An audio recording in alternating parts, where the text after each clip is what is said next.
Good morning, everyone. My name is Gillian Claridge. I'm a 71-year-old grandmother, and my grandson, Matty Mill, and I have come to urge the Council to accelerate a better solution for a footpath from Johnston Drive to Pacific Drive along State Highway 1. Yes, you can look at that. We live in Cootes Way. It's a new development on the east side of State Highway 57.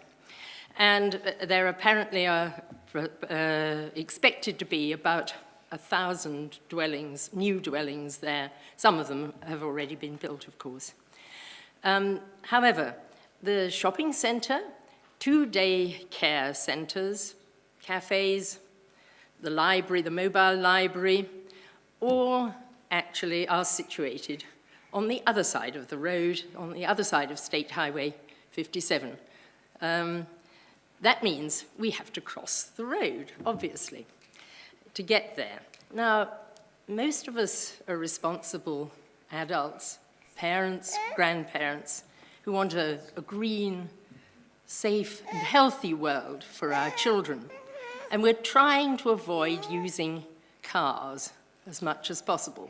Therefore, it would seem very obvious that we would like, as much as possible, to walk to the shopping centre from our place of residence. And of course, we have often to take with us young children, either in a pushchair or holding a toddler's hand. Some people have dogs on leads as well. Crossing this road, in that situation particularly, is a nightmare. It depends, of course, on the time of day. Now, how do I operate the video? Sarah, there are just a couple of videos I made on my phone. They're not very good, and in fact, of course, the very time we tried to do it. Actually, my son-in-law is on the other side of that car trying to cross with Matty, and he managed to do it quite easily. Sometimes, you know, sod's law, because of course we'd hoped for masses of traffic like there usually is. I mean, I have actually waited to cross this road for nearly 10 minutes sometimes. And even on a Sunday afternoon, when you wouldn't expect there to be an awful lot of traffic, we've waited for quite a while. So really we need the footpath to be extended from where it ends. It just fades out into nothing, a little bit south of this junction. And for 500 meters, there's no footpath on the east side of the State Highway. Therefore, you have to cross over the road. And, well, you can see, you can imagine, the speed limit is 70 kilometers an hour. If you're 70 and you've got a buggy and a toddler, it's running the gauntlet, really. And many of us fear that there actually will be a fatality there, because you can't necessarily see round the bends very easily. And as you understand, some heavy traffic sometimes exceeds the speed limit anyway.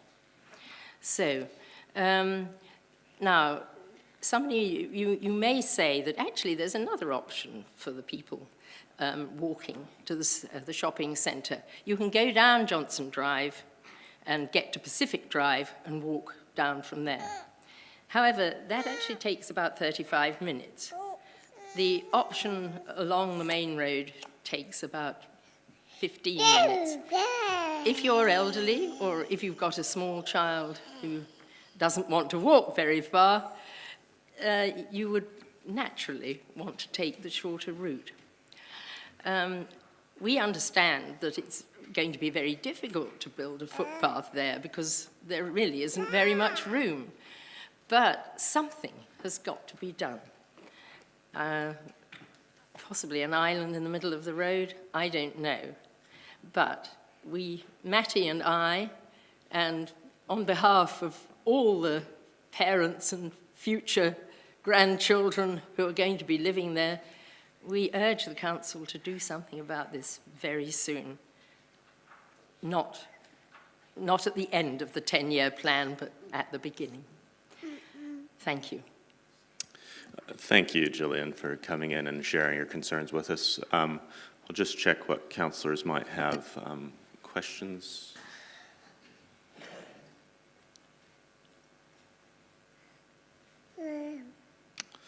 Councillor Hancock. Thank you, Mr. Chair, and sorry, my machine doesn't appear to be working. But no, really just a question through you, Mr. Chair, just in terms of, I'm not really familiar with the planning that's actually underway for that particular area. Is there a footpath that is planned there sometime in the future or not? And we'll see if any members of management can clarify on that. Doesn't look like we have any information in the room on that. I'll submit a question in due course. Thank you. Great, thank you. Councillor Johnson. Thanks, Mr. Chair. I'm resorting to the old-fashioned hand method since technology has failed. Thanks, Gillian, for your submission. How long have you lived in Cootes Way? More or less since the, about 2.5 years. And have you noticed changes in the difficulty in crossing the road in that time? Like, is it becoming harder? Or? I think it's getting harder. I mean, I've probably noticed it more since I've started babysitting Matty from there, because I have to cross with a buggy more often than I used to.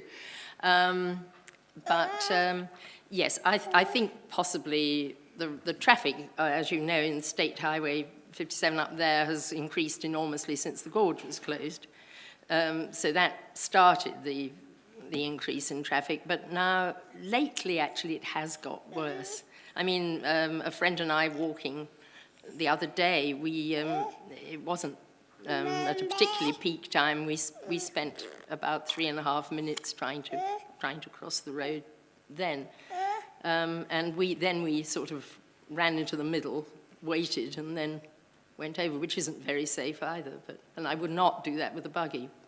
So I guess there are a number of elements that are causing this problem. I mean, one is the speed of the traffic along that road. Mm-hmm. And is the visibility an issue? Because it looked to me as though there wasn't great there are visibility. Bends, you see. Yeah. You have to, if you cross immediately coming out of Johnston Drive, you can't see terribly well. You can see people just coming up from the hill, and from the other side there's a bend too. So wherever you cross, it's not terribly easy, particularly at night, actually. I used to walk back from IPU when I used to work there, and sometimes I would walk back late and it was dark. There are no street lamps just in between where the footpath ends and the beginning of Johnston Drive. And that corner is particularly dark and unsafe for anybody who is walking. Thank you. So, I mean, your submission talks about the footpath, but there's probably more factors than just a footpath that need to be looked at here to make it a safe crossing. Yes, but the footpath certainly would, at least it would mean that everybody could walk down to beyond Pacific Drive and then cross where there's an island in the middle of the road, opposite the supermarket. Yeah. Okay, thank you for your submission. And I believe that officers will provide a response to your submission in time, so you should get to hear what is planned. I think that's the plan. Thank you. Thank you very much. Just finally for me, if I might, doesn't look like there's other questions around. Gillian, you had several names and addresses at the end of your submission. That's right. And just wondered sort of how widely you had canvassed the neighbourhood around concerns, or if you had indeed. Well, really, because I did it quite quickly, actually, when I realised we had to make a submission. Those other names are interested parties who we know. They're all grandparents and all have similar issues to mine. But we've certainly observed quite a lot of poor young people with buggies trying to cross that road. And of course, my son and daughter-in-law live also in Coots Way, and that was him on the video trying to cross the road with Matty. Yes. So, yes, I think everyone you speak to actually has, I obviously haven't got the figures, but Yeah. if that was a necessary thing, we could, I'm sure, get a sort of petition. And I was just wanting to inquire, that was all, thank you. That does bring us to the end of the time that we have allocated. Thank you so much, Gillian, and a special thank you to Matty. Matty, you're being Yeah. thanked, darling. Now, say bye-bye to everyone. That's right. Yes. Our next submission is from Mr. Graham Liggins. Councillors, this is submission number 176. Graham, you're welcome to come on through and settle in. Is there a list of what order we're coming up in?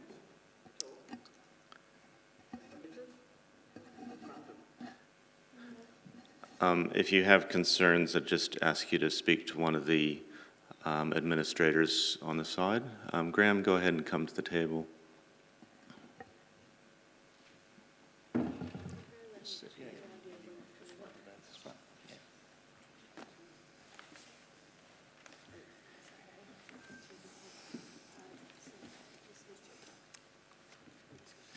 Welcome, Graham. You're well familiar, I think, with systems here. We've read your submission, but if you'd like to summarize, and then happy to open up from questions after that. So, time's yours. Thank you, Mr. Chair. Thank you, councillors. Kia ora, katapi koe, and welcome. I'd like to see if we could have a photograph put up on the screen of a submission I'd like to put to Council as part of our 150-year celebration for our city. I worked on the 125th, putting the plaques on the old bridge. That was my submission for that one. And then I got the wheels on the railway land as part of the family history. Now, these wheels are lights, lamps, are very old. Please drop that down. That's my next talk. That's my boy. So these are the lamps. And I would love something like this made for our 150-year celebration for our city. I think I didn't realise how big they were. On a little postcard, this one, there's a guy standing here and the lamps are way up here. So they must have been just about as tall as the pillar here on the wall. Wouldn't they look fantastic somewhere? So that was my first submission to the annual plan. Now, the next one is to Matariki, which is a light festival we would very much like to have here. This is my son. This is his Vitruvian tunnel after Leonardo da Vinci, and it's a very popular tunnel. It is quite expensive to use, but I think it's worth it. There'll be no transport costs because it's in my back garden in Fitzherbert Avenue here. Now, it's 5,000, and so I thought for a festival you can get some money from the festival as part of the 10-year plan, and it's not this year, it'll be next year. It could go down the back of Square Edge, where you don't need security, but it does need security overnight. And I thought it would be really lovely to have something for the community to go through. 10,000 people in the Viaduct Harbour saw it, they were streaming through both ways. So it was really fantastic. Now, the next one is Huia Street Park. I'm most unhappy about what they're doing there. And my grandfather's name was Joseph Huia Palmerston Liggins. So I feel I've got a connection, and I live near the park. I go past it with a stick, picking up the rubbish every day, cans, and because I know there's a lot that goes along. But that's apart from the submission, of course. So I feel that it's a big loss. And like the Huia bird, it's a loss. My grandfather's was a loss. So to me, it'll be a loss. And to do with the housing there, sure, I do agree we do need housing for people, and that's most important. And I thought round the square, you got apartments, you could fit them in the back of the shops and get them to convert them into livable units for the people. I think that would be a good idea. And the back of the police station, Māori have been given all this money from council, and that would be great for apartments for people. So I don't know how much time I've got left. Oh, it's still green. Now, let's see here. Nature Calls is the next little one. I had a farm at Tokomaru, and council needed oxidation ponds for the township. So, lo and behold, they chose my part of my farm for Nature Calls. And we had two ponds that are there now, but the first one they made was in a section of land away from the houses. They had to be away from the houses, of course. And then after I left, they built another section with flaxes and plants and everything. And I think that that's the best option, in my opinion, and it'll be the most beneficial to the city, because of if you go taking farmers' land for spraying effluent when the prices are high, I sort of feel it's suicidal for a lot of people if they go taking land. I still feel upset it went on my farm, but it had to happen, otherwise it gets taken under the Public Works Act. That was mentioned, so what do? You have to go with the flow, and you have to learn with loss. So that's me for today. Thank you, Graham. You're happy to take questions? Sorry? You're happy to take questions? Yes, of course. Great. Councillor Johnson. Thanks, Mr. Chair. Thanks, Graham, for your submission. And I just wanted to ask you about the diagram that you put in your submission about Awatea Park needing a path. Can you explain that? About the pond? No, at the end of your submission, you've got a diagram of Awatea Park. Oh, yes, Yeah. yes. Sorry about that.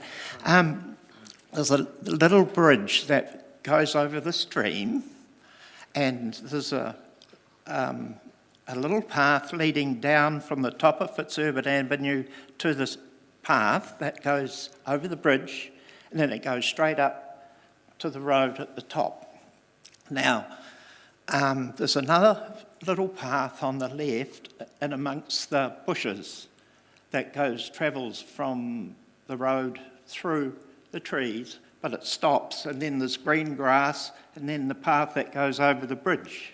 And there's just green grass in between. So all I need to do is a connection of the path through to the bridge so that I can walk around with the dog, because I'm walking a dog, and it's a lovely little walk because it's sheltered. When the wind blows, you get shelter from the trees.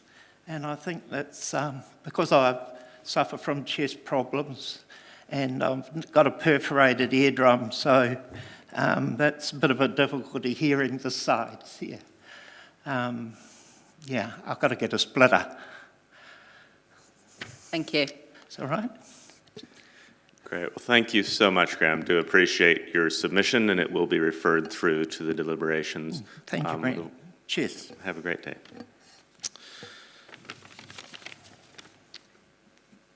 The next submission that we'll hear is from the Hoffman Kiln Trust Board. I understand that Cliff Wilson is here to speak to that.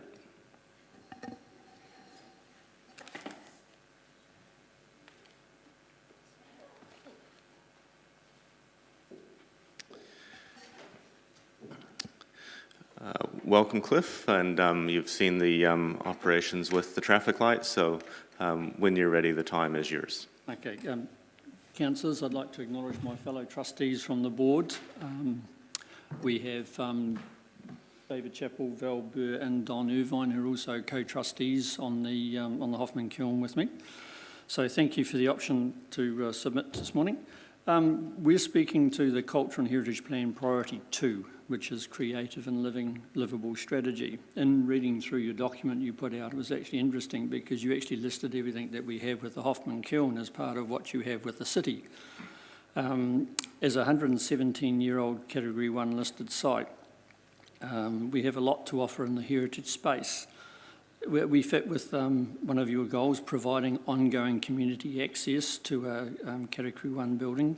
We do this through Heritage Week, community events with various groups like churches, photography groups, speleological groups, scouting and other individuals are all becoming more knowledgeable of the kiln, which also fits with raising the profile of an often hidden building within the city.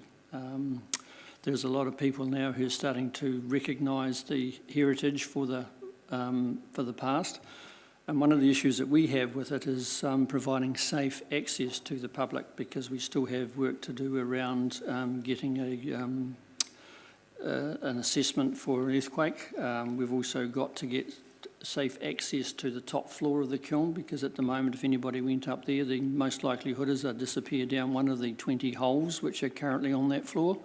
So it's trying to find a safe place for people to interact with what's a very 1900s working environment. Everybody who goes up there has a very big eye-opener as to what it is, but we need to be able to provide A, the earthquake assessment, B, the safe access, because currently there is no safe access to the top floor. You're doing a scramble. And once you get up there, of having a safe way of getting around. So we're just looking to improve the public safety around that building. And also, we believe that we'd be a great fit for your heritage app that you're looking for, being part of the city. So we believe that with what we have on site, fits in very well with the heritage app in terms of being available and being open. But of course, there's work to do to get to that. Heavily reliant on the council's Natural and Cultural Incentive Fund, which in the past has assisted us with several projects, for which we're very thankful. But within the heritage space, particularly in capital, there's not a lot of funding available around. In the last 12, 18 months, we've raised about $50,000 of non-council funds to spend on the building. So this is not just a plea to the council. We're doing other work as well. But we're just making sure that as far as the Cultural and Heritage Fund is concerned, that it's kept open and access is available, because without it we would probably suffer a lot within being able to continue to work in the building, because the majority of the work is done by the trustees as voluntary labour. And so it's just making sure that the council does maintain that heritage space. Given the council's wish under the Culture and Heritage Plan to increase the work within the area, we would submit that we retain and even look at increasing the funding, which would be a great thing, but if we know everybody wants some money. And so over the next 3 years, we were looking at, and this is not just out of council funds, but we're looking to spend about $35,000 a year in getting earthquake assessments done and getting access for the public safely in various areas of the kiln, and finishing off some of the vandalism and fires that have been on site over the past 30 years, that it's been, open to the public but not managed in any way. Some of the public, of course, shouldn't be there, but they have been. So that's pretty much us. It's just keeping the kiln in the eyes of the council and making sure that we're recognising that, the dependence upon the work that you provide through the Cultural Fund, and just to make sure that it continues. Thank you, Cliff. A couple questions here. Firstly, Councillor Hancock. Thank you, Mr. Chair, and thank you very much for coming in.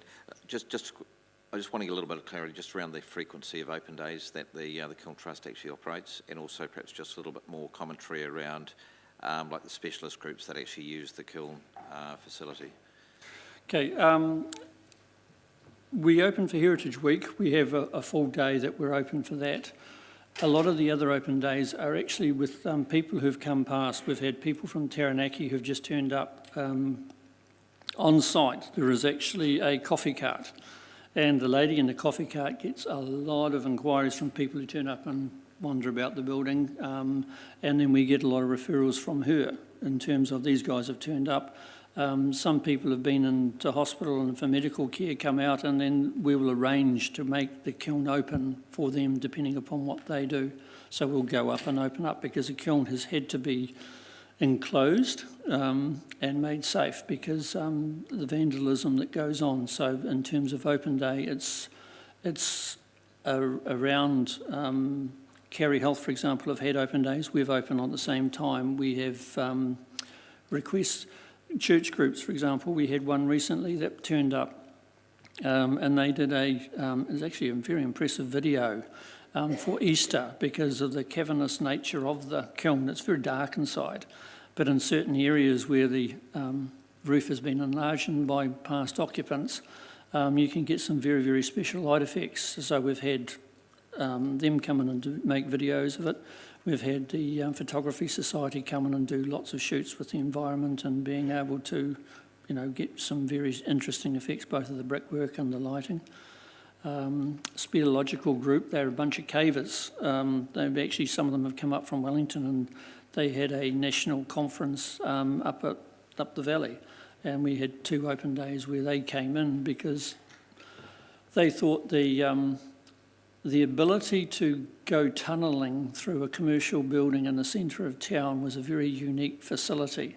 But they've also been very instrumental in cleaning out, 100 years of detritus out of some of the airways, and so they've been quite helpful in terms of renovating and being part of that. And we keep in contact, and 2 to 3 times a year they'll come up from Wellington and around Palmerston North to participate in both the experience of the industrial site as well as being able to help with the cleaning up of various areas which some of us more phobic closed spaces don't wish to go into. So. One more question, if I may. So does the Kiln Trust, do you actually keep a record of the the number of visits, the number of groups and things like that?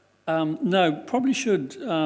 As chair, I'm the one that often ends up going up there, but some of the fellow trustees do as well. But it's more an ad hoc basis, is that people show up, they have an interest, and you've got to grab them while they're there.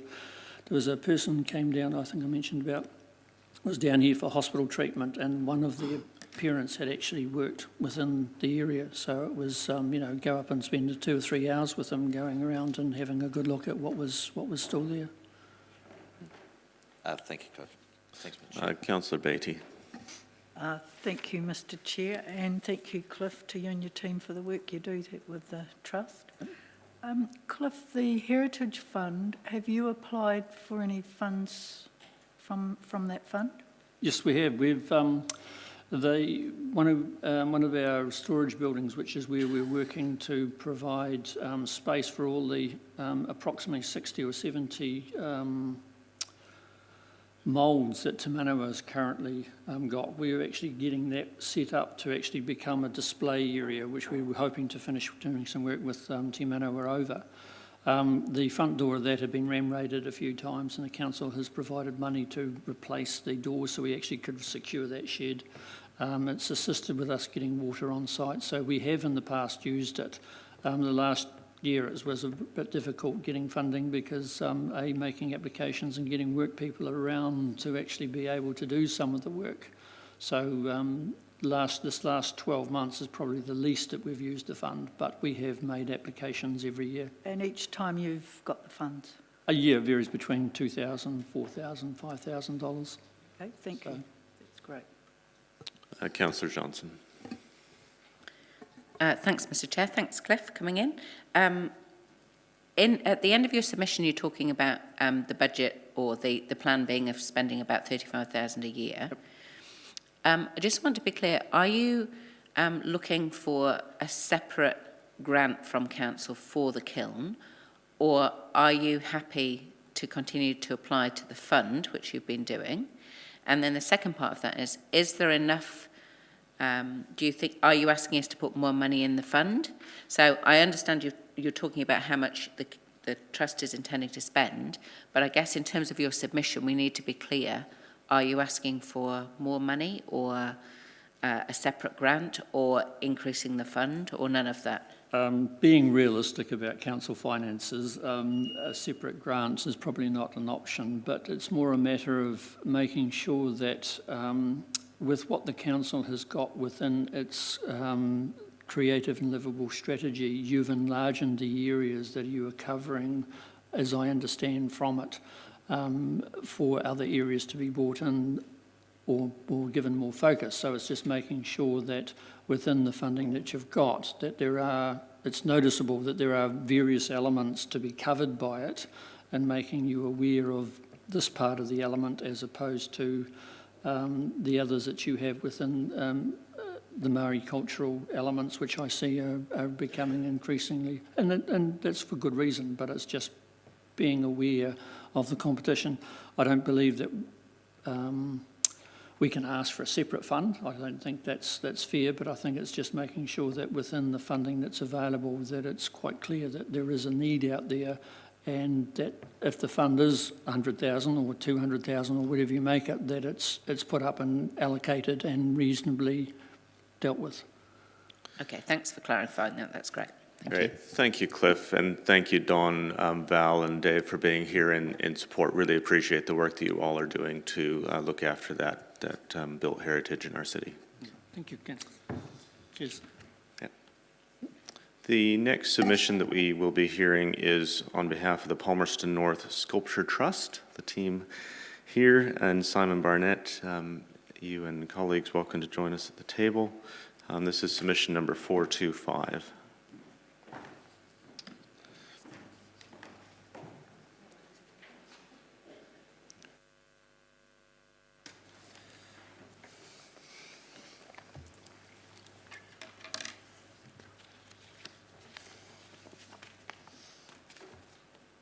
Welcome. I'm ready when you are. Thank you very much. Thank you very much for having us this morning. Good to be here. What I'd like to do first is show you a video that Sue's put together for some of the achievements in the last little while. So hopefully this technology works.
So hopefully that's given you a bit of, well, a good picture not only of the works, but what we think we've achieved through these works for the city, and contributing in total to the objective of creating an exciting place to live. I'd like to introduce colleagues here, the fellow trustees, Tim, Sue and Susanna Shadbolt. Peter Shelton gives his apologies for today, he's out of town.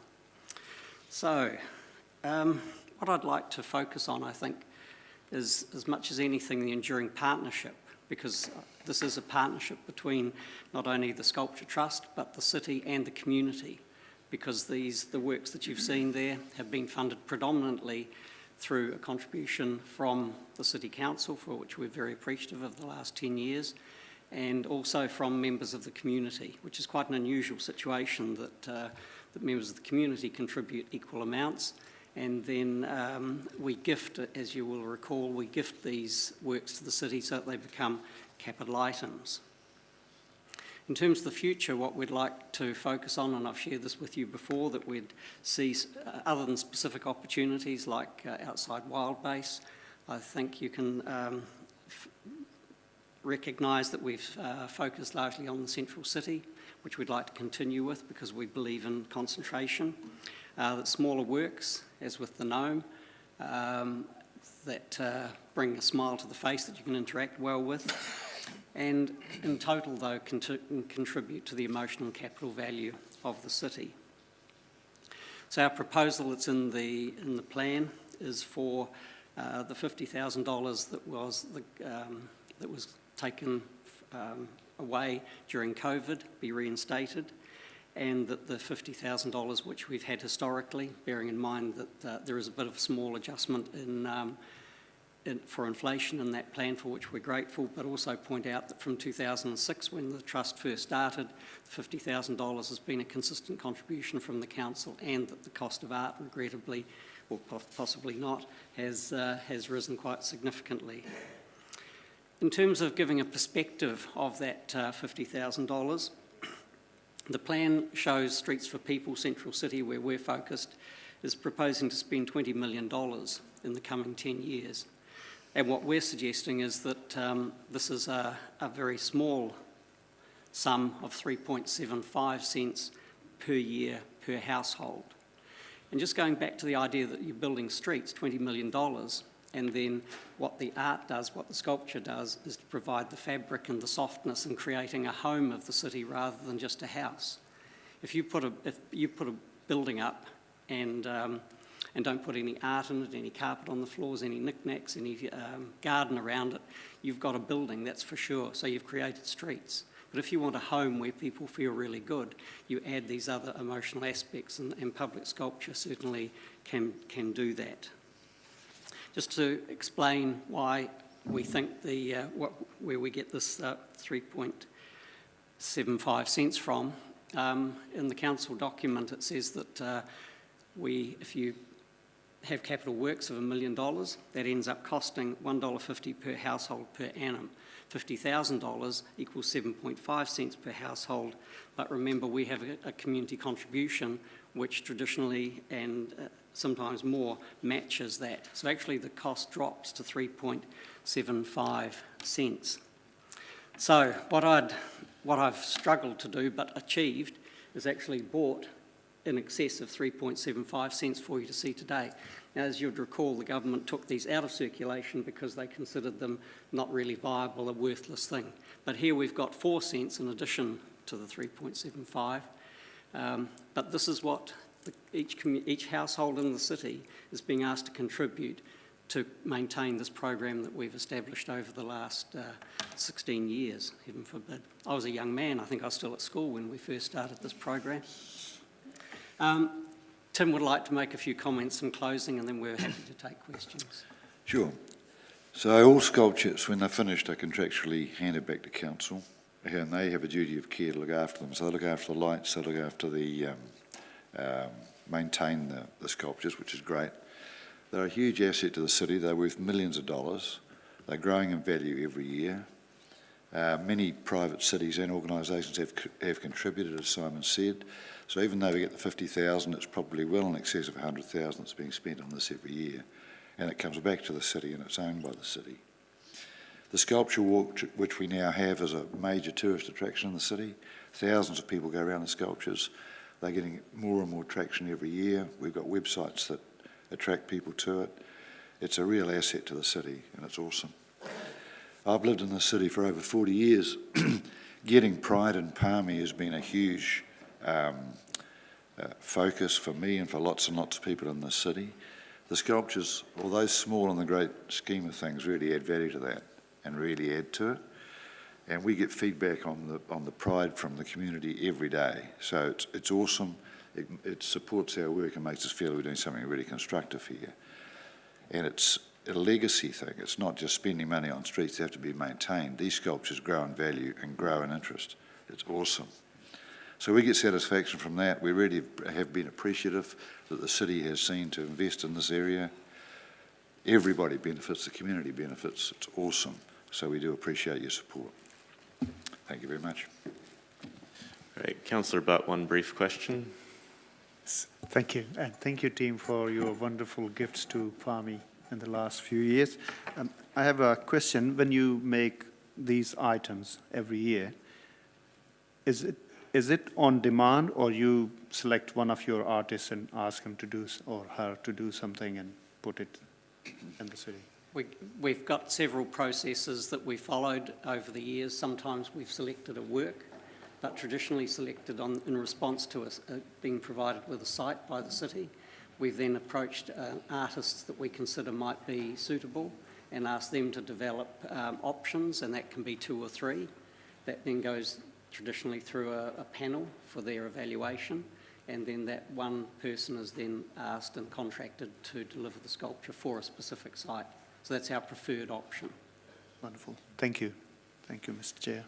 Great. Thank you, Simon. Thank you, Tim. Thank you, Sue. And thank you, Susanna. Really appreciate the time and effort you've made to put together this presentation. And obviously, I thought creating magic really sums it up quite well. So thank you for all the work that you are doing. Your submission gets referred through to the process in front of us at deliberation. Thank you again. Thank you very much. Do you want the 4 cents left, or no?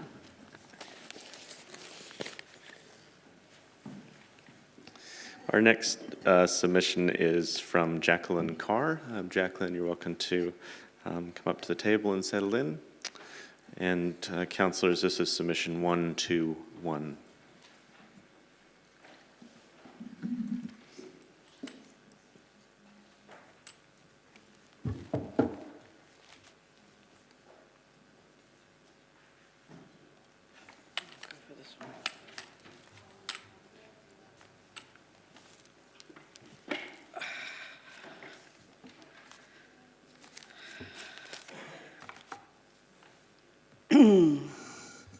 Good morning, everybody. I'd like to congratulate Mr. Butt on his recent thing, and the council is looking a lot more mixed in terms of age and multicultural, except half the people aren't here that I voted for, but never mind. My submission, okay, I was going to do a straight bullet point, PowerPoint and everything else, but I've decided against that because I'd like you to do something different. I'd like you to close your eyes, and we're going to have a visual test of your imagination as Palmerston could be as an eco-city. First of all, you're going to be able to walk out of your door to a bus stop that's really handy and goes directly into the square. Or you might want to go on a cycleway and cycle all the way on a cycle lane safely, and possibly you might want to walk. Or you might want to go by train. There'll be a shuttle bus waiting for you to take you to the other end of town, or possibly to the airport. There'll be frequent shuttle buses there too. On the way, we won't see the eyesore that's near High Flyers. We won't see the empty building that's on the end of Rangitiki Church Street. There won't be any congestion on the new no filter, and I've seen 2 accidents there, Square and Church Street intersection. The old police station will have been revamped and used for Maori housing, possibly, or as a community centre. There'll be solar panels on most of the roofs. Traffic pollution will be at a minimum. There'll be lots of non-petrol cars, and there will be a one-way system round the square, so you can sit and have your coffee without literally being smoke-free, because there won't be the amount of traffic. And you could have a one-way system going up George Street or down George Street and using the Common Mall thing. Most cars could go along Ferguson or higher up along Grey Street, avoiding the square. There'll be less clutter on the pavements, which will be not full of gnomes and other obstacles for blind people, people with push chairs, people with walking sticks that are getting on a bit now.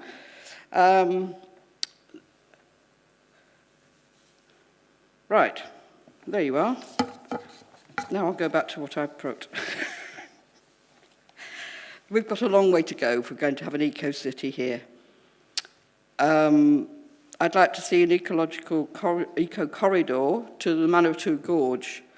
There's been a lot of development along there. I worry about the infrastructure. The first submitter here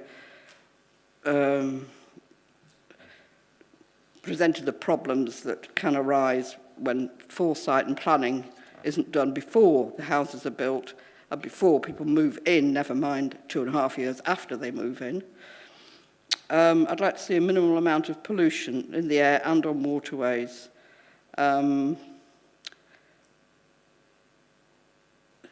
Palmerston North does have a lot of assets, and we need to maintain them. I've had wonderful evenings at the Globe. We're blessed with having, I think, 7 different theatres. We get the NZSO. We have a council who attends every event that's to do with creative writing, arts, and everything else. We have 3 tertiary institutions on our doorstep, and they're not ivory towers. They do off the page down in the library, which has some wonderful community events and is well used. The access could be better, but anyway. I'd like it to be open more often, the library. I'd like to be able to get on a train to go and see my son and his family in Wanganui. And I'd like to be able to get a train and not get up at 5 o'clock in the morning and go and see my son and my granddaughter down in Wellington, and be able to have tea with them without having to think about getting a train back before even the shows start, or you can have a meal in the evening. It's not too much to ask. There are 70,000 odd people here, and it's only 2 hours drive away, but at the moment I can't drive. So more public transport and less of those planter boxes which do nobody any good, that are cluttering up the pavement. I'd like to see more encouragement of community gardens and green spaces which allow people to bump into each other. They're really important for socialisation. And more farmers' markets. Why can't we use some of the dead space in the city for that? It could be a regular event. Recycling's done well, except I think there could be more recycling bins and less fast food, junk food outlets on every corner. And encourage people to be able to grow their own stuff, allotments, community gardens. If you go to other places like Holland, you'll find that they have a square in the middle of community housing or disabled housing with raised beds, so that people are encouraged to grow their own. That means no transport, no packaging, less recycling, less waste, so we don't have a problem to start with. Most animals don't pollute their own environment to the extent that we do. We need to learn to eat less, consume less material goods, and reuse and recycle what we do have. Because there's only one planet, and it's up to us. And change can happen. We're all very adaptable. We're all intelligent human beings. Look what happened with plastic bags. It was a non-starter that just worked like that. It can be done. Thank you. Thank you, Jacqueline. We have one question here from Councillor Beattie. Thank you, Mr. Chair, and thank you, Jacqueline. Jacqueline, in your submission, you mentioned that you didn't like the idea of us being a food innovation city, and I just wondered why. Would you like to define food innovation city? What is a food innovation city? We don't need innovative food. We need to eat healthy diets of what we've got and not spray it all with insecticides that contain Roundup, which I don't know whether the council has a policy on glyphosate. I meant to include that. And the ones that kill bees, nicotinamides. I don't know what a food innovation thing is. Is it coming up with... I mean, personally, I'm vegetarian, but I don't want soya sausages. I have no wish to have things presented to me that look like something that they're not. So okay. I think it's a very bad image. I think it's a stupid idea. Thank you. That's answered your question. Thank you, Jacqueline, for your submission. It will be referred through to deliberations. Thank you for your time and your hard work and listening and the many hours you spend sitting listening to people.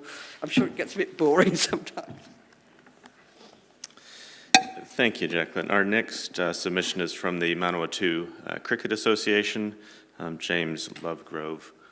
Councillors, this is submission 459.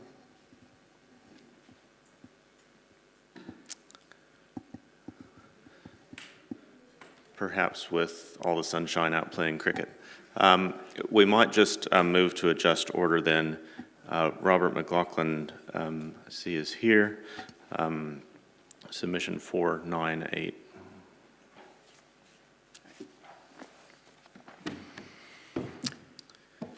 Kia ora tātou, ngā mihi nui. Hei tino rahi tōku mahi. I'm Robert McLaughlin. I'm from Christchurch. I'm Distinguished Professor in Applied Maths at Massey. I've been living in Palmerston North for 27 years. And today I'd like to focus on two areas, housing and climate change. We're in a housing crisis in Palmerston North and a climate crisis, and dealing with them both will be challenging, as was apparent reading the draft 10-year plan. In fact, 3 years ago, I remember sitting here talking about housing to you, and I said that there was a risk that soon Palmerston North could be facing an Auckland-style housing crisis. I actually thought it was a moderate risk at that time, but now here we are. I think everyone's been surprised by the recent developments. So clearly part of the solution has to involve more cheaper housing, but we also need to cut our emissions at the same time. It's a very challenging situation. And I want to add a bit to my written submission based on a report from the Ministry of Transport, which came out just a few weeks ago, Hikina Te Kohupara, Pathways to Net Zero by 2050. So I'm just going to read out some sentences from that Ministry report on decarbonising transport. And you can think about whether you agree or disagree with these statements from the report. It says, substantial and sustained actions will be required to decarbonise our transport system. There are many opportunities to reduce emissions while improving well-being and the livability of our towns and cities. This will require difficult choices to be made by central and local government. I think everyone can agree with that. It's difficult. We also need to encourage compact urban form and multimodal transport options in smaller cities and towns to avoid car use. Some of that is also already contained in the draft 10-year plan. And then in their models of how to achieve this, it says, basically implies that driving should reduce 50% per person within the next 15 years. So, of course, that last one is the difficult one. And if you don't agree with that one, then really we have to come up with some other plan for reducing emissions, because otherwise it's very hard to make it add up. So their model is called the Avoid, Shift and Improve framework. Avoid trips, shift them to lower emission modes, and improve the remaining trips. Now, the avoid and shift parts, unfortunately, that falls on the local councils, because they could more or less determine the form of the local transport system. Improving the remaining fossil fuel power trips, that falls on central government, for example, through the Clean Car Plan, but you can see reading that report that that doesn't do the lion's share of the work. Most of the work is done locally. The draft 10-year plan has a good discussion of all of these issues, but in my view, it doesn't follow through with solutions. It contains accelerated housing sprawl, which will increase the car traffic and car dependency and increase emissions. So the solutions don't add up. The sprawl is all based on traditional car-based suburbs on the fringes, 500 square metre sections, and that won't solve the housing crisis. Unfortunately, all of these, the housing, the transport, and the climate issues are all linked. So I read in the paper that Michael Duendam from the council said we're looking at rezoning 7,000 sections worth of land, which will cover 15 to 20 years of housing demand. That's quite a lot of sections, and I had trouble reconciling that with the information in the draft 10-year plan. I couldn't work out where those sections were going to be. Are they all on the fringes? In the draft, it says 50% of the new sections will be infill. Does that mean 3,500 sections of infill? That's quite a lot. And traditional infill, as we've experienced in Auckland over the last 30 years, that doesn't actually solve the housing crisis anyway, because the density is still not big enough. One of the goals, or one of the items mentioned in the draft plan, was to encourage medium high density housing, centrally located to cut transport, and exhibit diverse housing models, but I couldn't see anything actually following through on that in the plan. That is, for most people who've looked at this, do see that as a key part of the solution. And so in my submission, I put this picture of this new development in Auckland at the old Unitech site, featuring medium high density housing and park-like grounds. It looks very pretty. It's about to start construction, I understand. So we also had a disused tertiary campus in Palmerston North, but we filled it with houses for millionaires on separate sections. So that doesn't solve the housing crisis. The other thing that was discussed in the draft plan was cycling. I am an advocate of more cycling, and I was very pleased to see this goal of having 0 deaths and serious injuries from active transport. So I looked up the figures, and in 2019 there were 30 deaths and serious injuries from cycling and pedestrians in the whole Horizons region, so maybe a third of those would have been in Palmerston North. So what actually is the plan to reduce those to 0?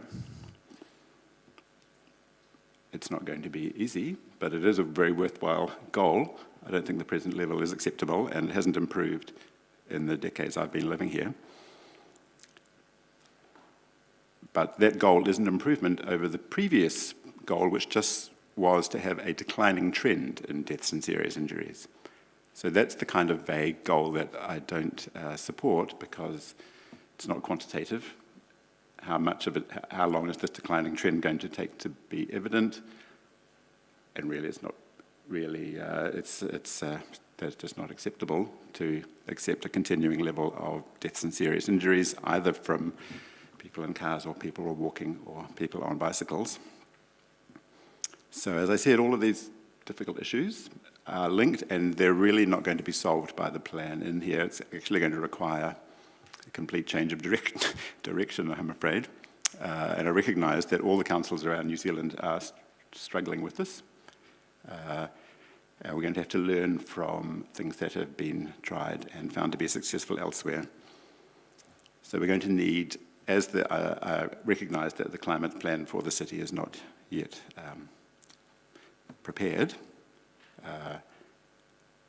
it's going to likely to have to be significantly strengthened, and it will interact with the housing and the transport sections of the plan. So that's my submission. I can't see any other solution apart from stopping the sprawl and looking at new ways to try and address the housing crisis. The housing, the transport, and the climate plans have to be consistent with each other, not each one defeating what the other one is trying to do. And the missing ingredient in the transport plan is that there has to be a goal of reducing total car travel. Thank you very much. Thank you, Robert. A number of questions here. Councillor Butt. Thank you, Mr. Chair, and thank you, Robert, for your presentation. I'm sorry if I have misunderstood it because I was reading it quite late at night. So it seems to me that you are not in favor of new houses in the suburban areas, and you are also kind of opposing concentration in the central city or in the city. Have I understood it right, or? I guess it has to be all of the above.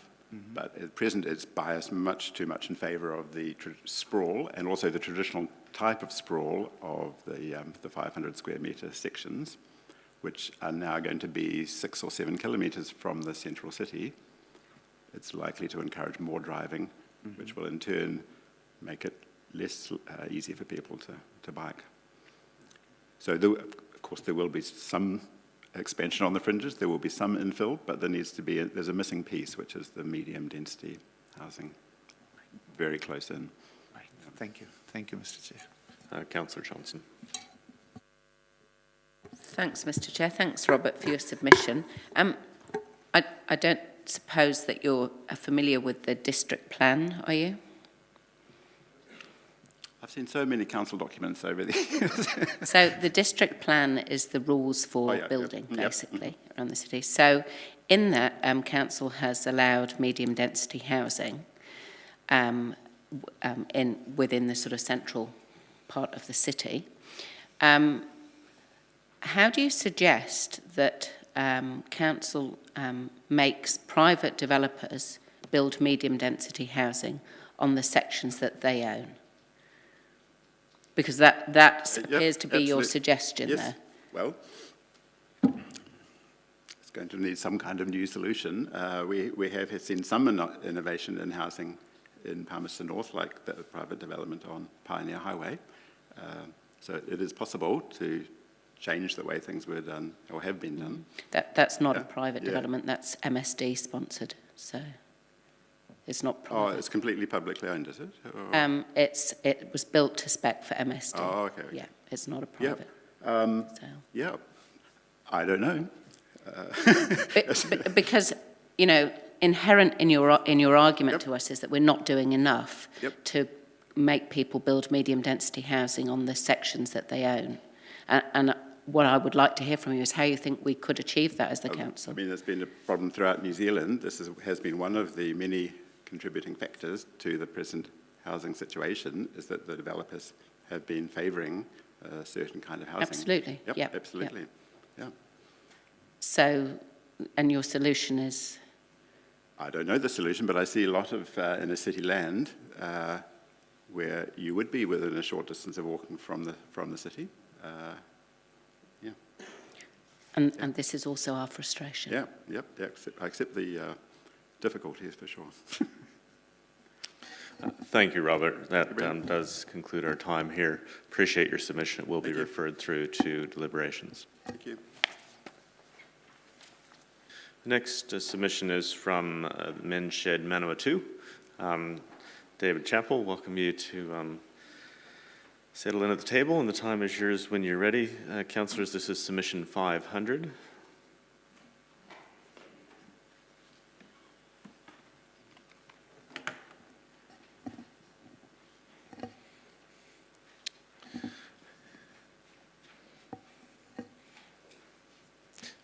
Welcome, Dave. Just make sure your microphone's on and away you go. Good morning, councillors, and thank you for the opportunity to meet with you. You see, we've brought a substantial support crew with us this morning, and we do appreciate this opportunity. We certainly do appreciate the support we get from the council in our endeavours. I thought I might start by just my comments by stating what a men's shed is not. Men's Shed is not a formal training program, but participants will certainly gain new knowledge and skills. It's not a health program, but participants will certainly find their health and well-being will improve. It's not an information service, but you can ask for any information you need, and chances are you will find out what you wanted to know. It is not a service for men, but activities organised by men. Someone else has described it as having fun, making stuff, fixing stuff, talking about stuff, or doing nothing, but doing all those things together. It is about enjoying and benefiting from the company of men. So as you know, we occupy the council pavilion down at Rangatani Park, and we have been looking at adding to the pavilion, and I must say that this is becoming more urgent as time goes on.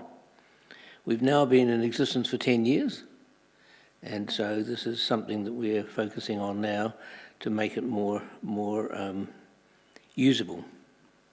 Just to give you an idea of some of the things that we have, people and groups we have worked with over the last year or so, I'll just run through them quickly. Red Cross Curtin Bank, the Square Edge, St John Ambulance, Ward 21 in the Star Ward Hospital, Terrace End Play Centre, Awapuni Playgroup, Awapuni Community Centre, Community Pantry for College Street Shopping Area, Te Manawa, the Leisure Centre in Ferguson Street, the Toy Library, Orphans Aid International, Acacia Birch House, the Lighthouse Playgroup, City Council with minor carpentry items, Ashurst Community Garden, Wild Base, Riding for the Disabled, and the little libraries around the city, and particularly one in Crew Crescent. So 2 years ago, we came and made a submission to the council on our additions to the building and alterations, and since then we have obtained the resource consent for doing this, and our building consent plans are basically finished, and we're talking with some contractors as to how we will affect this. While I was here at that time, we discussed something in the annual plan, as I understood it, for support, financial support for the shed from the City Council. My best of my ability, I haven't been able to find where that is, where it's been parked, or if it's still there, or if it's been where it's squirreled away. So my request this morning, I guess, is to see if we can establish that as to whether or not there was an amount of money which was set aside to help us, because we are now we'll be going shortly for funding from other funders, and if we can say that we have the support in that kind from the City Council, that would be a great encouragement to us, and I'm sure would be a benefit in our endeavours with other funding agencies.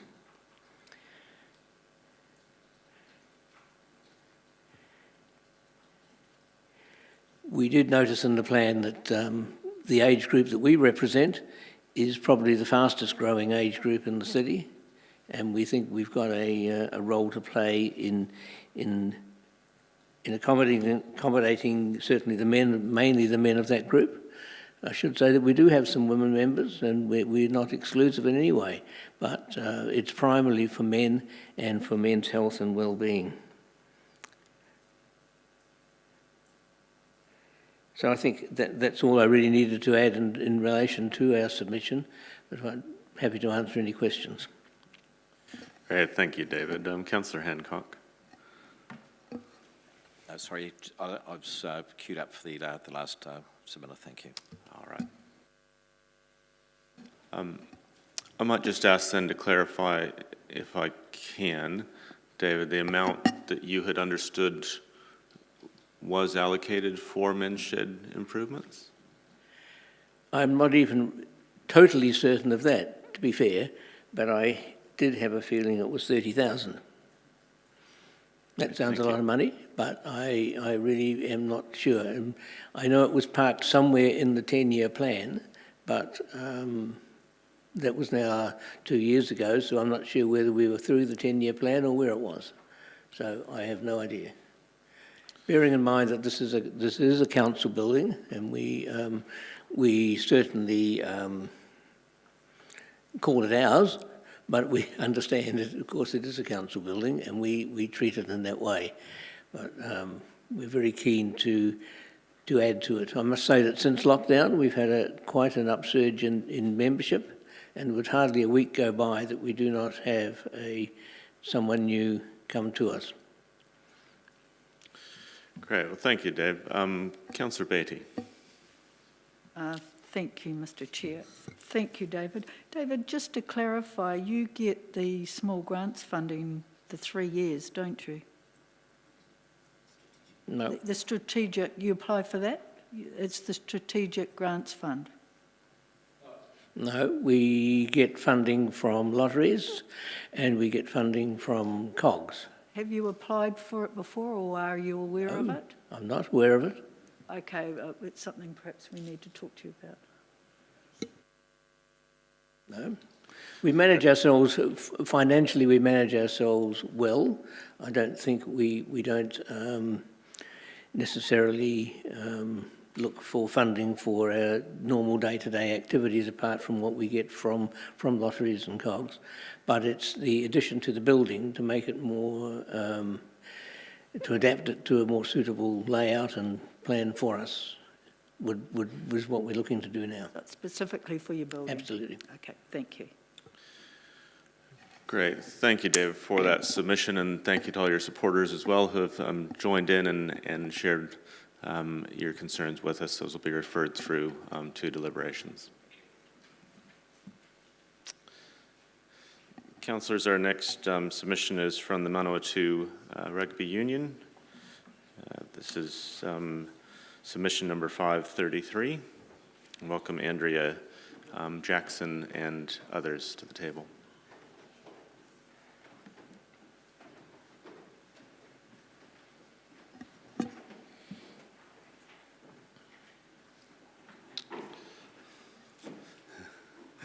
Good morning, Andrea. Just settle in, and when you're ready, be great if you could introduce your colleagues, and the time is yours. Kia ora tātou. Thank you for the opportunity to present today. I've brought the front row, not the back row, to share today an update from Manawatu Rugby Union. Just to acknowledge the councillors here today, appreciate the opportunity. Our other committed community members that are taking the time to submit. We've got a board member with us. Terry Clare, thank you for your support, and obviously the support from Terry and the team at Sport Manawatu. My name is Andrea Jackson, or AJ. I'm the new Chief Executive of Manawatu Rugby. I've successfully made it through my first month, so bear with me if my submission is not as articulate or clear as it should be of a seasoned CE, but thank you for the opportunity to talk today. We're going to tag team through, and my team will introduce themselves as we go through. So kia ora. We're just going to start with a brief history from Manawatu Rugby, and I'll hand over to Sean. I see. Yep, my name's Sean Eade. I'm the Business and Marketing Development Manager at Manawatu Rugby Union. So just a little bit of an overview of the union. So we were established in 1886 to administer and grow rugby in the Manawatu region. So we're home to 16 Manawatu-based senior rugby clubs and 11 junior rugby clubs. And of course, among our representative teams are our two flagship Manawatu rugby teams, the Manawatu Cyclones and the Manawatu Turbos, who are represented by head coaches Fusi Fionati and Peter Russell, who are here today. And of course, our traditional home is here in Palmerston North and based out of Central Energy Trust Arena, which of course, dating back to its time as the showgrounds. In terms of our community games, I thought it would be helpful to share numbers of participation with you. So in terms of community game, 4,500 people participating in rugby. We've got just over 1,140 in the adult space, 1,500 in the teenage space, and in the junior space, 19. Quite a traditional drop-off that you can see between the junior to teenage and then teenage to adult sports, which is traditional for sport, but something we will certainly be focusing on. The rugby ball at the bottom is something that the Manawatu team are incredibly proud of, which is the increase of women's participation in rugby and the huge success which has come from that. In terms of referees and administrators to help, for Manawatu Rugby to provide what it does, our 45 referees and our 376 coaches that come along and participate, and the support that they provide rugby to make it the great game and the opportunity for all of our community.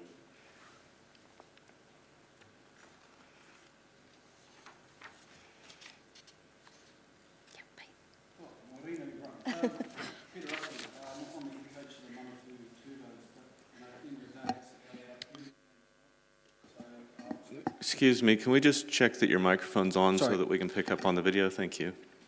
It's Peter Russell speaking here. Morena, everyone. I'm the head coach of the Manawatu Tubos. Just looking at the picture above us here is three of our iconic players and world renowned too. So we're very proud of those players that come from out of our community game and take the higher honours into those All Black moulds. That slide up there is predominantly around about retaining our local players from our community rugby environments, and then promoting them and attracting others to support them in their game and putting back into the community as much as we can through our senior rugby competition. This year we had 14 players that headed up into Super Rugby and aware of those sort of environments that they come from in a small province. We commit ourselves to supporting our community activities. At the moment we've been through our Ronald McDonald House where we raised an in-house $5,000 through our athletes. The Rural Games, we supported them again this year, our Red Tulip, and also we've just taken on Manawatu Wheelchair Rugby as part of our organisation, and we're supporting them as well. So if you look at our flavour of us, it's about supporting our community as much as we can, also being in that professional arena week in, week out. Next one. And just finally, just creating the next tier of local identities. A young boy out of Palmerston North Boys High here, heading into the Hurricanes next year on a full contract, but still making sure they're engaging that public arena.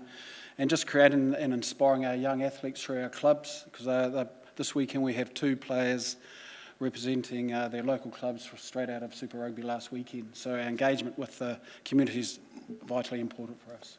Thank you very much. Talopa lava, I'm Puski Peonati. I'm the head coach of the Manawatu Cyclones, also the coach development manager and the high performance development manager for women's rugby here in Manawatu. A good part of being an assistant coach is to support the head coach when things don't quite go so right. So can I acknowledge Trevor Shaler, who's also here from Sport Manawatu, the CEO, who's here as part of our support network as well. So the head coach is now looking at me very indifferently at the moment. The Manawatu Cyclones, they're more than just a rugby team.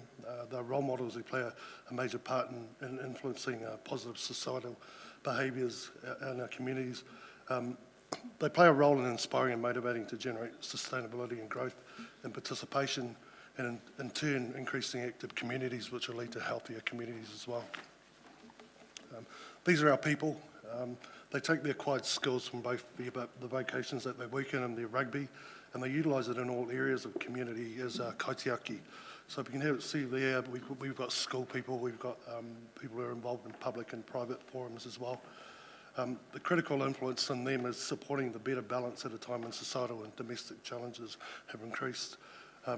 We're very proud of the role that we play in our community, working in with the Turbos group as well, with the Cyclones. We're collaborating with other organisations to promote and support a lot of the health and wellbeing initiatives that are being put out into our communities.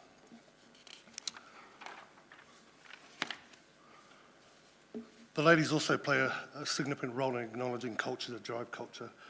The connection with the tangata of our whenua via the local iwi rangitane is important to us, and it's something that we're certainly looking to utilise as a foundation for us to continue to promote rugby as being a great sport that people can participate in. It's an intentional employment of Māori to support the retention of our identity here in Manawatu.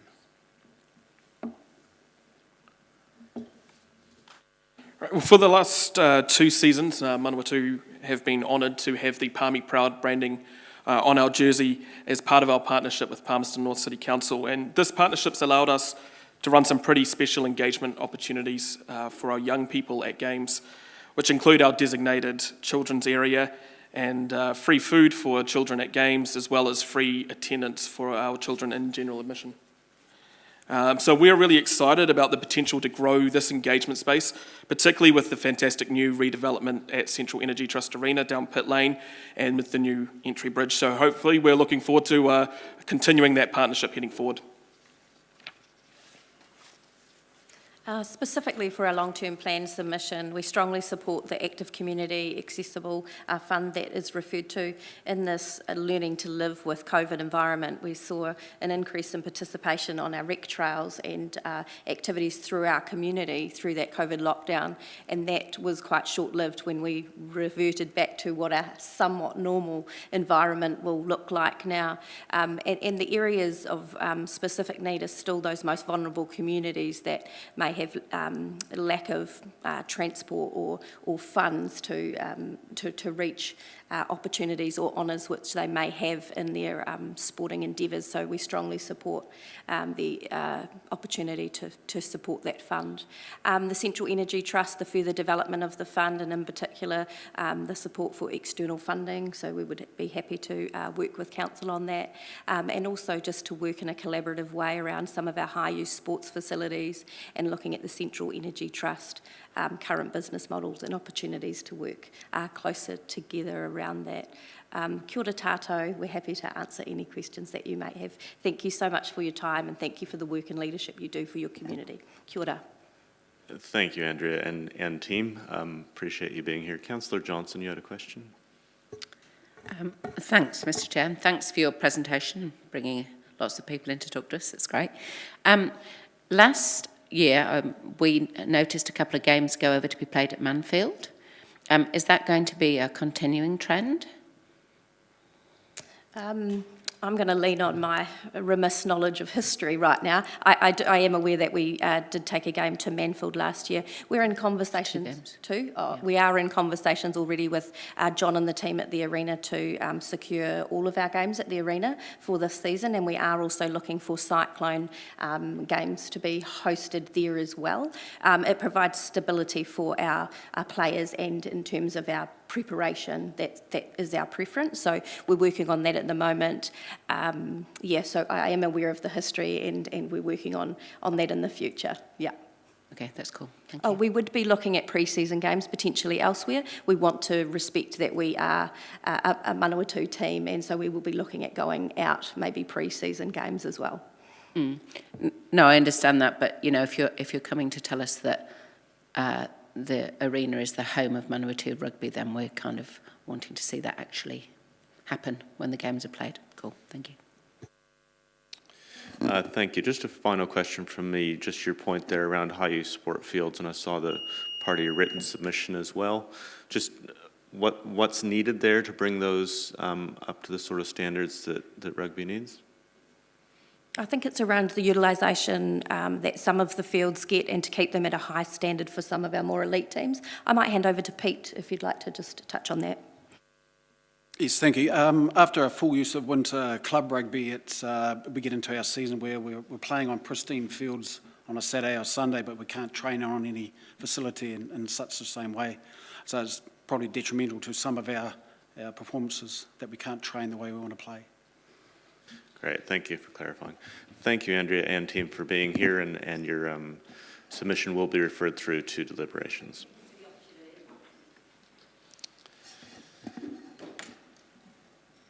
Councillors, we will take a brief break now and reconvene at 10:50, 10 to 11.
Welcome back, councillors. Welcome to members of the public and submitters who have joined us here.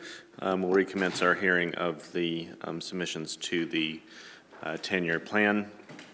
And the first submitter that we'll hear from is HND Community Trust. And welcome Andrew Mitchell. Now, Andrew, we've got a traffic light system here. At green, when it goes to yellow, that's 3 minutes left. And when it goes to red, that's 1 minute left. And we'd like some time to also be able to ask any questions. So we've read your submission, present what you like, and then we'll open up for questions. So welcome, Andrew, and please introduce your colleague there. Yes. Excellent. Hi, I'm Andrew Mitchell. This is my daughter, Sarah Mitchell. My wife and I have been pastors at church on Vogel in the middle of the Roslyn community for 8 years. In 2015, we started a community trust called the House Next Door Community Trust, HND. We have purchased a house next to the church building, which we have renovated and will open in 2 months to make a great multi-purpose facility right in the centre of Roslyn. We are very relational orientated in terms of what we do. We do run a number of different programs for youth, for families, for different young mums we are running exercise classes for. And I think our concern, not a concern, we're actually very grateful for the support that the Palmerston North City Council has given us as a relatively new trust, and Sport Manawatu. We feel very connected with the council and, as I say, very supported, so we just want to affirm that. But we did want to speak to the whole area of being a more connected and safe community. I think when we look at things in a big scale, we can often miss what is happening in our communities. And what we are finding is there are a lot of people falling through what I would call the gaps of different programs and, just organisations that are operating in the community. I think the Sport Manawatu submission to the council recently had in it that Roslyn is highly unresponsive to external influences. That was one of the main issues that they find. Our advantage is that we work in the community, and it's cool that the Palmerston North City Council support people, community organisations that are part of the community and not just putting services in the community. But as I say, we find there are lots of people falling through the gaps, and one of the things that we have noted is in the last year we've had, lots of kids are excluded or stood down from school in the area that we work in, but in this particular area we've had 5 children that we are connected with who have not gone to school for at least a term. And nobody has been chasing up, nobody has been connecting with the families over that. The youngest of them was 6 and the oldest was 14. And it's only because of our relational connection with those families that we found out that this was the situation. And Sarah has done a lot of work with those families to reintegrate at least 3 of them back into school now. And so I guess what I'm saying is there are a lot of systems in place, but unless we are in the community and know the people of the community, there's a lot of needs that aren't being met. There's massive alcohol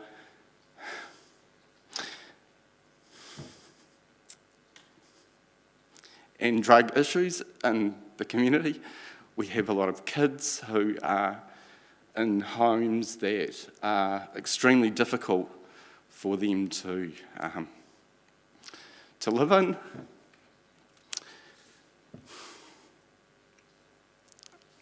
We find kids wandering the streets because they don't want to go home. We have young kids as young as 10 being the mother in some of these families, looking after the babies because mum is not doing what we would call what a mum should do, and they're getting up in the middle of the night, feeding, changing, and then having to go to school and expect to perform. The needs in our community is massive, and I just really wanted to put that on the radar of the council, that it's really only relational-based groups in those communities that can find those needs or are exposed to those needs and can help, I guess, or at least draw them out. I just wanted to address the target, the measuring rod, if you like, that the council has put forth in this area. Our target is for more than 75% of people to consider Palmerston North as a welcoming and inclusive city with a good standard of living.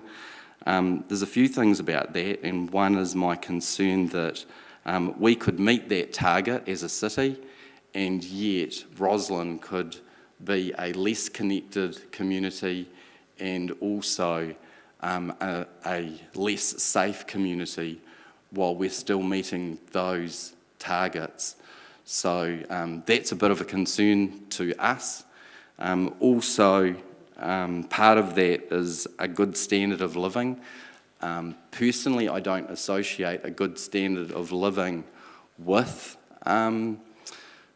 feeling safe and feeling connected. We have a lot of people in our community and even in our church context who we wouldn't say were well off or had a high standard of living, but they actually feel very safe and very connected. But we also need to be careful when we talk about connection, because gang members are very connected. Gang members will feel very safe, then they would answer that question positively, and yet from a community point of view, that's not necessarily a positive thing. So I think how we're measuring this is extremely important also. Great, thank you, Andrew. Obviously, very close to your heart. I'll open up for questions, starting with Councillor Hancock. Thank you, Mr. Chair, and look, thank you very much for coming through this morning and obviously talking about some things which are very difficult in the community. Just curious, just in terms of the students that you talked about, the 5 students, and I think you said I think between age 6 and 11 or 12. 14, yep. 14. So, in terms of reintegration of those children back to school, how intensive is the program to actually try and get there? Did I introduce you? Yes. Good. That's awesome. So, I mean, what we have started off with a lot of these kids is because we already have relationship with them. It'll be maybe a couple of hours a day, maybe 2 or 3 days a week. A couple of them we did 5 days a week for a couple of hours, and it's doing stuff like board games and helping them to kind of see learning as not a negative thing, but also helping to create those relationships to process what's going on and the reasons that they're being excluded. And so then through that we'll connect with whatever ministry organisations or Ministry of Education organisations we need to, whether it's through the schools or truancy officers or whatever that is, to connect, to Kura, to connect them back into that and even transition them back in slowly. It might be 1 or 2 days a week at school and then a couple of days with us and just supporting that process. Thank you. If I can just have 2 further questions there. Thanks, Mr. Chair. So the Ministry of Education is actually connected to that process? Yes. And you're officially part of a program too? No. Not officially, no. We just take it on and make the connection. Yeah. Okay, thank you. And just in terms of the social support needs of the Roslyn community, do you feel there is a deficiency there? Yeah. Massively, yes, I do. I think a lot of people, as I say, are falling through the gaps in a lot of different ways. A lot of kids are wandering the street. They don't want to be at home. Sarah was going shopping one day and found one of the 10-year-old kid in the countdown 4 kilometres away from home at 6, 7 o'clock at night with no purpose of being there, but just not wanting to go home.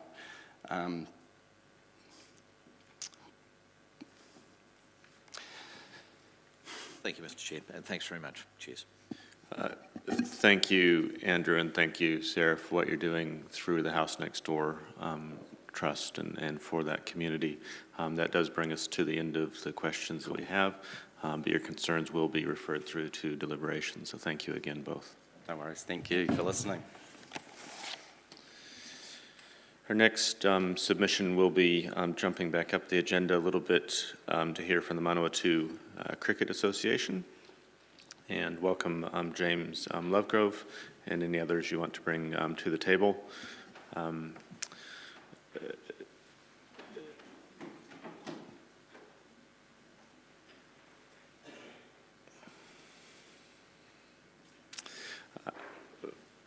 Welcome, James. 10 minutes, there'll be 7 minutes on the green, and then it'll be 2 on the yellow and 1 on the red. And just make sure you're using the microphones, and welcome you to start when you're ready. Just got it. Kia koutou, thank you very much, and thanks for fitting us in. Let me introduce the 2 Manawatu Cricket Association employees I've brought with me, who are much more than employees. Jessica Watkin, on my right, is captain of the CD Hinds, the regional cricket team. So it goes Manawatu CD New Zealand, and Jess is also a white fern who plays for New Zealand. And then Georgia Atkinson is Manawatu Cricket Kairahi Wahine, so a female development officer and also a contracted CD Hind. And an attacking batter and bowler, so a professional cricketer. They're both professional cricketers, and we're lucky to have them in our organisation. I'm going to take the submission that we've made as read, so I'm not going to go through the details of the submission. I'd just like to perhaps bring it to life, and first start by acknowledging that PNCC have been strong supporters of Manawatu cricket right back to 1895. We celebrated our 125th anniversary this year, and throughout the time we've been fortunate that councillors have been keen cricketers, and we've benefited from that. The Onleys and the Chirawaras and people like that have made a significant contribution, and we've been fortunate recently to have significant investment in Fitzherbert Park to bring it back up to first-class cricket level. So I acknowledge and appreciate that. This is a different crusade, and that's to make Fitzherbert Park a safe place for female cricketers. It's a wonderful picturesque park. It's just got its first-class warrant of fitness back, which is a big deal. It means we can host a wide range of cricket tournaments, and we're the central host for New Zealand cricket secondary school girls tournaments, for New Zealand cricket junior primary school girls cricket. We host the CD Year 9 and 10 Cricket Festival, the biggest cricket festival for girls in New Zealand, and Jess is our tournament director, and she'll speak about that role.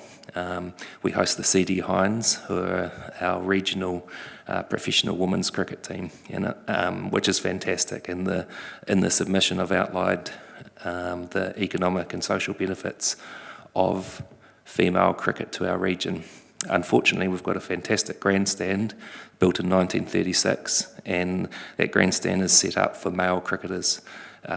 In that grandstand, we don't have one female toilet or shower, and when you're hosting a couple of hundred girls, 4 teams in the morning, 4 teams in the afternoon, that type of thing, having no female facilities, not only logistically is it very difficult, but what does it say about the value we put on female sport in this region?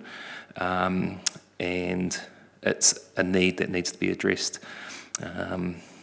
I've sent photos through which you might be interested in. There are 2 shower blocks, which are rooms probably half the size of this space in the middle, which have 12 shower heads in them. But the days of communal showering, particularly with teenage girls, that's not a safe environment. And the fact that they also have windows which open up to Fitzherbert Park, which people can see in, is possibly not the best environment either. So we do have 2 great changing rooms upstairs, so that's where our professional teams go and our visiting teams go. They're good. They've got 2 showers and 2 toilets. But downstairs, I'm going to ask Georgia to start with, to talk about the people outside the playing group who we need to cater for. We're all involved, I'm sure, as volunteers, and we have a huge number of volunteers that make cricket possible, and having facilities for them is really important. So Georgia, if you can speak about that. So my name is Georgia and I play for the Hinds, and I also work alongside Jess as the Kaiarahi Wahine. So we've been fortunate to have a few games with the Hinds playing at Fitzy. It's a great venue. Everyone loves it. It's probably our favourite place to play in New Zealand. But yeah, just as we've played there, we have female umpires coming through. We have a director, a tournament manager who is usually female, so it's usually Jess or I, but when we're absent, we'll have someone, a junior, coming up the ranks and being the tournament manager. So we have support staff that come through, volunteers, umpires, and unfortunately they can't use the bathrooms around, so they can't really go where the players go. That's sort of off bounds. They can't really come into our playing rooms, so we've actually put up signs sometimes. We've written ladies on a piece of paper and we've stuck it on the door, which has been the handicap toilet. So we've actually put that up and hope that people will go toilet and not feel ashamed of going. So that's just sort of the few problems we've had, but hopefully Jess can elaborate a bit more on more of an effect that it's had on our junior players and at the tournaments.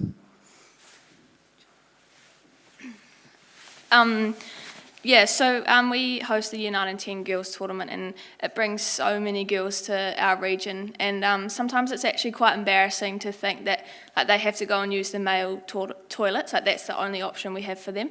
And these Year 9 and 10s, we have some Year 7 and 8s, they're all young teenage girls that have to go and use the male toilets.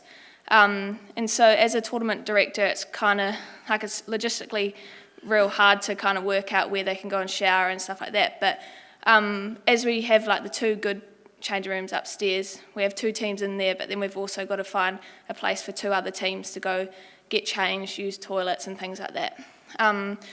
It's been a bit of a hassle, but yeah, James, do you want to elaborate on some of it? Yep, and if we look at safety, we're also looking at the safety of the males, because we've talked about there are male toilets, there's 3 toilets, but to get to those toilets you need to walk through the urinals to get to the toilet. So a couple of times, because I'm involved in that tournament, I hope this isn't too personal for the council chambers, but I'm at the urinal and teenage girls are having to walk past me to go to the toilet, which it's not a safe environment for them and certainly not a safe environment for me.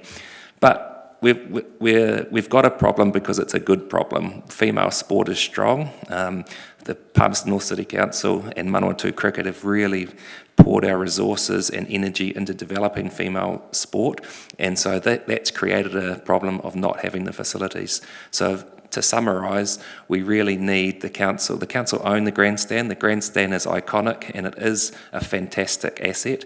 We've got the space in that grandstand with that communal shower block and with an area that has existing toilets. We just need to hopefully have your support to turn that into a safe environment for our female cricketers and our female volunteers and our supporters.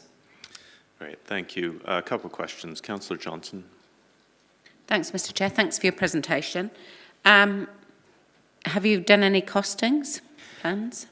Very general costings, 80 to 100,000 to create a fit for purpose, but because it's a council asset. The council have their own providers and service providers, but that's what we think it would cost roughly to create 2 different shower and toilet. Individual showers are needed. Communal showers are no longer appropriate. Yeah, absolutely. Thinking back to my sporting days, they weren't even appropriate then. And you've already got some plans, have you? Or? No, not yet. No, okay. We're very lucky we had support at our 125 celebrations from the council, and both the mayor and the councillors came and saw those that environment, and that's where we were encouraged to follow the process. But the space is there, but we're cricketers rather than plumbers, so yeah, we'd leave that in your hands. Okay, cool. Thank you. Thank you. Councillor Butt. Thank you, Mr. Chair, and thank you, team, for your presentation. My first question has already been asked by Councillor Johnson, but can I congratulate you for regaining the first-class status of the stadium? I was really happy after knowing that. My second question is, have you ever tried to bring an international game to Fitzherbert Park? If yes, what is required to get that thing? It's a great question. In female cricket, the Rose Bowl is the ultimate prize, and the last time New Zealand won the Rose Bowl was at Fitzherbert Park. Jimmy, our statistician who's taking notes up there, might tell you the year, but I think it's about 20 years ago that happened. Getting an international licence revolves more around media and commercial, but it's something we're certainly, for instance, next year is the Women's World Cup, and we're working with New Zealand Cricket to host one of the participants in their warm-up schedule, and we hope that we can base that at Fitzherbert Park. Good to hear that. Thank you, Mr. Chair. Great. Thank you, James, Georgia, and Jess, for presenting us your concerns today. They will be referred through to council deliberations on the final plan. So thank you again for being here. Our next submission is from Beth Tolley. Welcome, Beth, and you're just to refresh, 7 minutes on the green, 2 on the yellow, 1 on the red, on the lights there, which will light up so that you have a bit of guidance around time. Okay, thanks. Yeah, and if you'd like, present as much as you like, but if you leave some time for questions, there might be the opportunity for those as well. So Sure. just when you're ready. Oh, well, thank you very much for a chance to present. And I want to apologise for the quality of my written submission. I had a very heavy cold at that stage and couldn't think straight. I'm impressed that throughout the LTP and associated documents, there are ideas which, implemented, would help reduce carbon emissions, because my big concern is climate change. I really believe it's the top priority for our time. So I value and appreciate the councillors and staff who've put time into that. Unfortunately, the goalposts have shifted since this council and many governments around the world set the goal of net zero carbon by 2050. Recent science is saying that the goal should be zero carbon by 2030 to have a chance of limiting warming to 2 degrees, whereas the old 2050 goal was for 1.5, and we've already passed that. There's enough carbon already in the atmosphere that we're going to get to at least 2 degrees warming. The Chief Science Advisor for the UK, Professor Sir David King, has stated, what we do in the next 10 years will determine the fate of humanity for the next 10,000 years. So as a species, we're facing an existential crisis. As councillors, you will know that the Palmerston North City Council citywide emissions inventory for 2020 showed that there was a rise of 12% in carbon emissions over the city since 2016. There was similar increases at Bering Head, where they measure the parts per million of CO2 in the atmosphere. It's gone up 2 points in a year. Global warming won't wait while we deliberate and plan and think about what to do. Changing things, I know, is really challenging, and this is a huge challenge. But if we don't act, what future have our kids got? So I'm asking for bold leadership at local and national level. We all need to work together, as happened in the early stages of COVID. I'd like to see Palmerston North make reducing carbon emissions the top priority in the long-term plan, with everything else subservient to that. The climate change plan that's gone out is very general and seems to be mostly about monitoring and investigating rather than action. And sadly, the climate roadmap has not yet been done. So I'd like to see making a goal of carbon net zero by 2030 or sooner. So how the hell are you going to go about that? That's huge, and I do appreciate that. I think one of the things that's huge is communication. We've got to communicate with the public about the crisis, why change is needed, and how it's presented matters. It's possible to present this scenario that's just utterly paralysing, makes people want to despair and say, what the hell, we can't do anything anyway. But I think if we can present the thing that there is hope if we take action now and all work together. With the decline of newspapers and social media broadcasting all sorts of sometimes incorrect facts, it's a really challenging job to communicate with the community. I'd like to suggest that you work with Environment Network Manawatu on communicating about climate change. They've already got a very good track record in other areas, e.g. palmy-free plastic.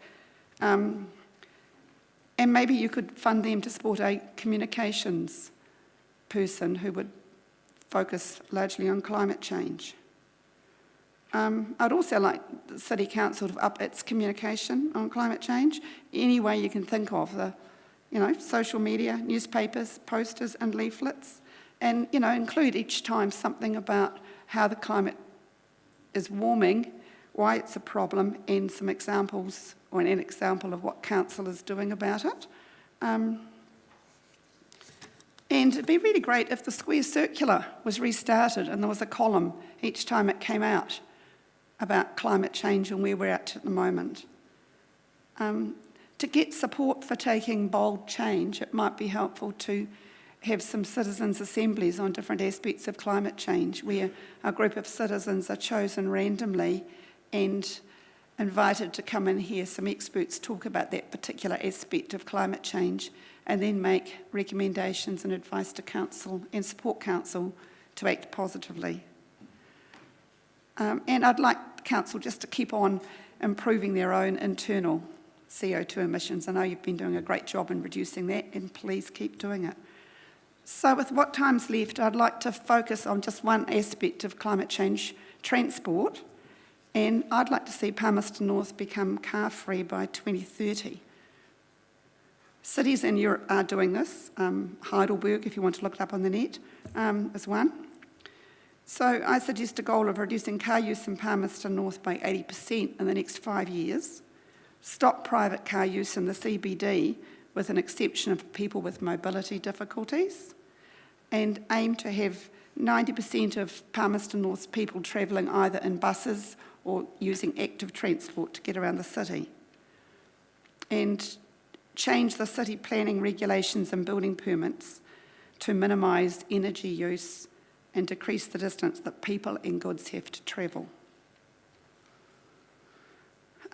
So one of the things I noticed in the long-term plan was the new housing areas on the outskirts of the city, and I'd really like to see a lot more emphasis on developing the already built up, the brownfield stuff, building apartment buildings with access to good parks and trees and places for kids to play.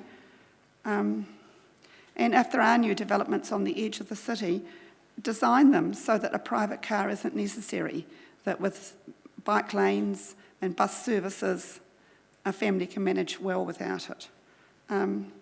Public transport is another one. I've got a friend who lives the opposite side of town from me. It takes her an hour and a half to get from her house in Awapuni to my place near the hospital by public transport. In a car you'd probably do that in 15 minutes. So we could actually reduce that time to 30 minutes if we had better bus routes. And we also need more frequent buses, because during the day it's 90 minutes between each bus that I can catch. It makes it very hard to use buses to get to a meeting like this. And free, we don't have to pay each time we go to the toilet. We pay our rates and that covers sewerage. And I think it should be the same with buses because it's a public service that benefits everybody. And if we paid, we'd have to pay more rates to do this. But if we did it, maybe it would actually help families to go without a car, because if they could get anywhere within the city within half an hour, a car would be less of a priority. I'd love to see you accelerate the work you're already doing to make cycling much safer, especially at intersections. I'm sure if people felt safe on bikes, they'd use it more, and that would be a positive spiral of increasing bike use and less car use. And I know a number of people have said they don't use bikes anymore because it's too dangerous. And pedestrians is an issue. Scooters, mobility vehicles, all need safe paths. My granddaughter recently got concussion because her scooter went into a hole in the footpath and she fell over and hit her head. She was off school for over a week with that. And accidents like that encourage car use. So footpath maintenance, which I know is on your list, is very important. Crossing roads have become really dangerous in many places now because of the increase in traffic congestion. And so if we could have more pedestrian crossings and lights and prioritise pedestrians and bikes rather than cars in that planning. And I mean, school pickups are a big one. You know, you see all these cars around schools at the beginning and the end of the day. And if the kids could bike safely or scooter safely or walk safely to school, it would reduce that. So I think that's probably the most important thing I had to say. And on the other thing is just keep reducing emissions the top priority in spending decisions. When money is tight, streets for people is a low priority. Reducing car numbers could make streets more interesting places anyway. And play in the equipment in the square is a nice to have, but a fantastic bus service is an essential. Thank you, Beth. Questions, Councillor Johnson. Thanks, Mr. Chair. Thanks, Beth. I'm sure you're aware that we don't do the buses. So have you been to speak to Horizons with your thoughts around buses? No, but it's on the agenda. Now I've got this submission done. Okay. And in regards to reducing car use, do you see that shifting people to electric cars would be just as good?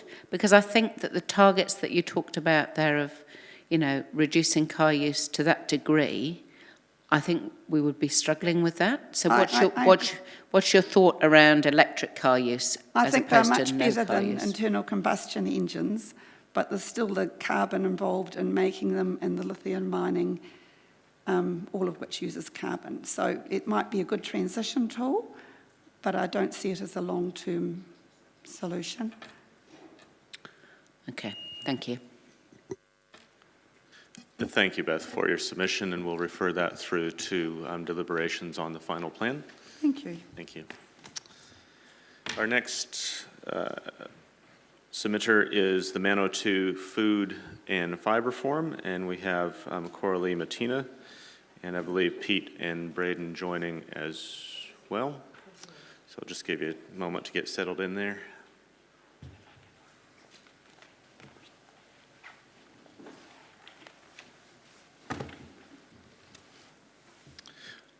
Welcome, Pete. Welcome, Braden. And 10 minutes. You've been here before, so you have a sense of how it all goes. The time's yours when you're ready. Thank you for the opportunity to submit to the 10-year plan today. We would like to focus our time on the Council's wastewater proposal, Nature Cools. This submission is from Federated Farmers and the Food and Fibre Group. So who are we? I have Braden Whitelock on my right here, farmer Linton and community advocate. Myself, I'm a farmer at Kairanga. I own commercial property in the city here, so I'm also a ratepayer in the city, and I chair the LMS Horizons scheme, which is a drainage scheme with over 200 million worth of assets that does drainage mitigation in the area of the proposed wastewater option 2. And we've got Coralie Matina behind us here, Federated Farmers Policy Analysis. Not here today are Paul Olsen, Opiki farmer and Deputy President of Federated Farmers, and James Stewart, Huanui farmer, past President of Federated Farmers. We thank the Council and also the Mayor in recognising the need for this group and the opportunity to engage. We are a group of concerned farmers that via the first round of submissions asked to work with the Council on the project, given the effect it has on the rural community. James and Paul attended an analysis workshop the Council held in November, and the group has twice met with Council and consultants.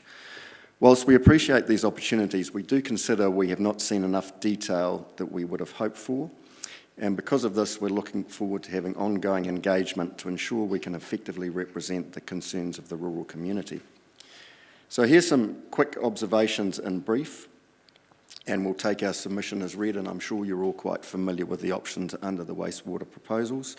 So option 1, discharge the river is problematic for any farmers or businesses that come into contact with the river water through grazing, accretion land, stock banks, or taking water from the river for irrigation.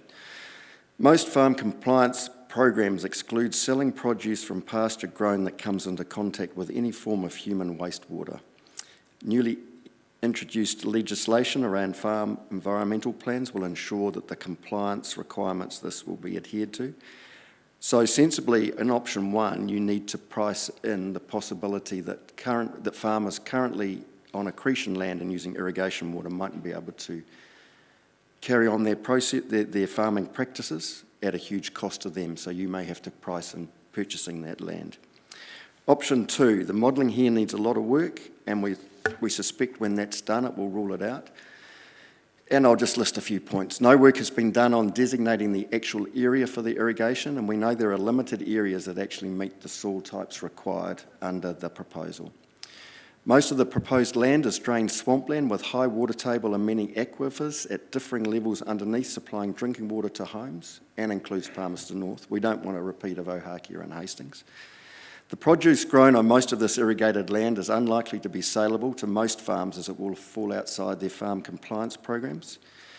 There'll be a huge upheaval in the rural community, as land will most likely have to be taken under the Public Works Act.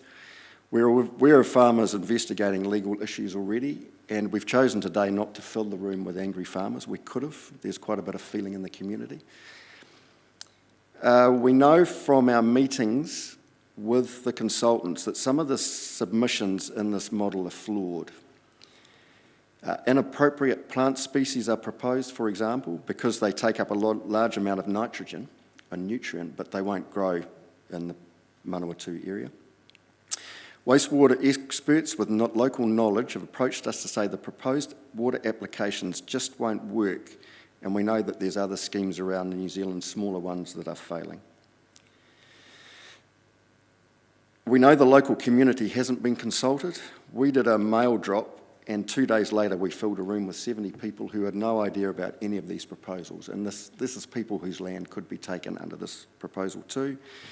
And the proposed area includes Horizon's drainage schemes with infrastructure in excess of 200 million. They haven't been consulted, and they're wary of the hydrology challenges that option 2 would propose.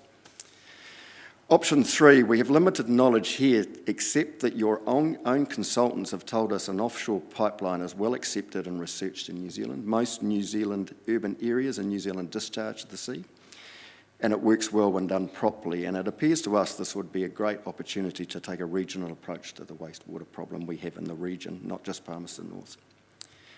So we're not looking to be negative in a small group of volunteers. We're planning to continue working with your consultants. We have chosen in good faith, as I said before, not to fill the gallery with angry farmers. But just want to leave you with these closing points. Option 1 will have a huge cost to farmers whose farms come into contact with the water from the river. Option 2 in its current modelling we believe is flawed and needs a lot more detail, and we doubt it will work with its current land area proposal without reworking.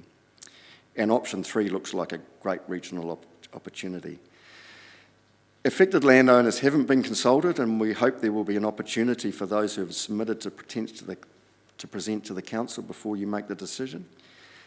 But we need detailed costings, more refinement before option 2 can be progressed. And look, we are please base your decision based on science and costings rather than feel-good musings. Now I'd just like to hand over to Braden. Okay, thanks for the opportunity, like Peter, for speaking at this forum. My name is Braden Whitelock. We now have the 6th generation of people farming in the Manawatu from our family. Our original family came out from England and Scotland in 1848. We currently farm 600 hectares in the Palmerston North City Council boundaries and 200 hectares in the Horowhenua District Council with my wife and extended family. As I will set out for you today, the decision you will make in the next 10 years of this long-term plan have the ability to significantly impact the futures of families like ours and generations to come. We are concerned that the councillors will shortly make a decision on nature calls without fully understanding the impact it will have. We support the council's growth focus, and we applaud the council for looking to the future of the long-term plan. What I will ask of you today is to open your eyes and look for the possibilities that may exist that the council have not explored. To consider a new option for the future of the city wastewater, an option that would be endorsed by all ratepayers of the city, but also the surrounding districts. An option that aligns with iwi expectations, an option that aligns with the direction a central government is taking, a solution that takes the wastewater from the river and does not discharge to productive land, does not put a groundwater at risk like a hākia, etc. that's been mentioned, does not put our reputation as a supplier of safe and sustainable food around the world. It is adaptive to technology changes and accommodates learnings about climate change. It is community buy-in, recognises and provides for iwi. What does the solution look like? In front of you is a very rough sketch of what you think the new option could look like. Coralie will pass all that round at the end of this presentation. We have called it Option 3, Growth, a future solution for our people, for all people. In our brief, you will see the current treatment site modified to instead have 2 holding ponds, a future-proofed pipe to the coast, a new multi-regional treatment centre sited out towards the coast, that could be 5 or 10 k's from the actual sea, a provision to include a regional approach to fresh water. Key to this solution are the following: co-governance with iwi, council is obliged to provide iwi's interests, a regional approach, we know neighbouring districts need to find solutions to their wastewater. We think the council could align with these districts to come up with a solution and extend a ratepayer base to share the costs. What is the role of this council? Foresight to act on behalf of the city, but also the surrounding districts. We have an example of that already, where this council has a regional freight hub. Council secured investment. Councils also has the leadership to progress the regional wastewater solution. So finally, our requests to you are, we ask this council to take leadership on this matter on behalf of the region, to have an opportunity to really do something of this, that we must act now. Let us do it right the first time. Now, this is the sheet I suppose you've all got. Yep. So if we look on the top left, this is what needs to be the focus of the next meeting we have, Food and Fibre Council, presentations, whatever, in our opinion. You've got the one of all together, you've got the one of one solution, and you've got the one of the future. You've got Palmerston North sitting there, and you have 2 ponds. The reason those ponds are sat there empty is a recent example of Christchurch systems being sorted out, where a guy that only lives 30 minutes from here helped sort that out. But one of the triggers needs to be the example they had in Sydney, sorry I got a bit lost there, is they had 3 dirty rivers, and then they ended up cleaning the rivers up and putting it all to sea. and now they have 3 clean rivers. Thank you. I'll just note there that we are at time. If you just want to leave us with any final comments. Okay, so the processing site is the secret to this, where we can accommodate the provisions of iwi through waterfalls and land, process to the coast, and in 36 years' time, we can reassess at that processing site for Fielding, Sanson, Tokamara, Martin, whatever, and keep everybody happy. So look, it's such a big subject, there's so much money involved, and we feel that we are not getting represented at the Food and Fibre Group with the Council, and we've come to present it here, and we've given you a meaningful option, which is a win-win for all. Thank you. Yeah, thank you, Pete. Thank you, Braden, for that presentation, and those thoughts will be referred into the deliberations. Any questions? Sorry, just to clarify, you were over time, so unfortunately there isn't time for questions. Okay.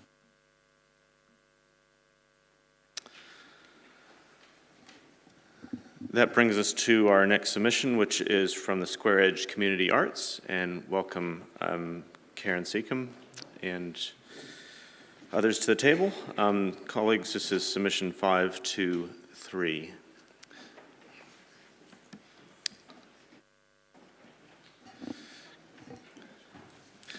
Tēnā koutou katoa, e te rōpū nei. Thank you for the opportunity to speak to our Square Edge submission to the 10-year plan.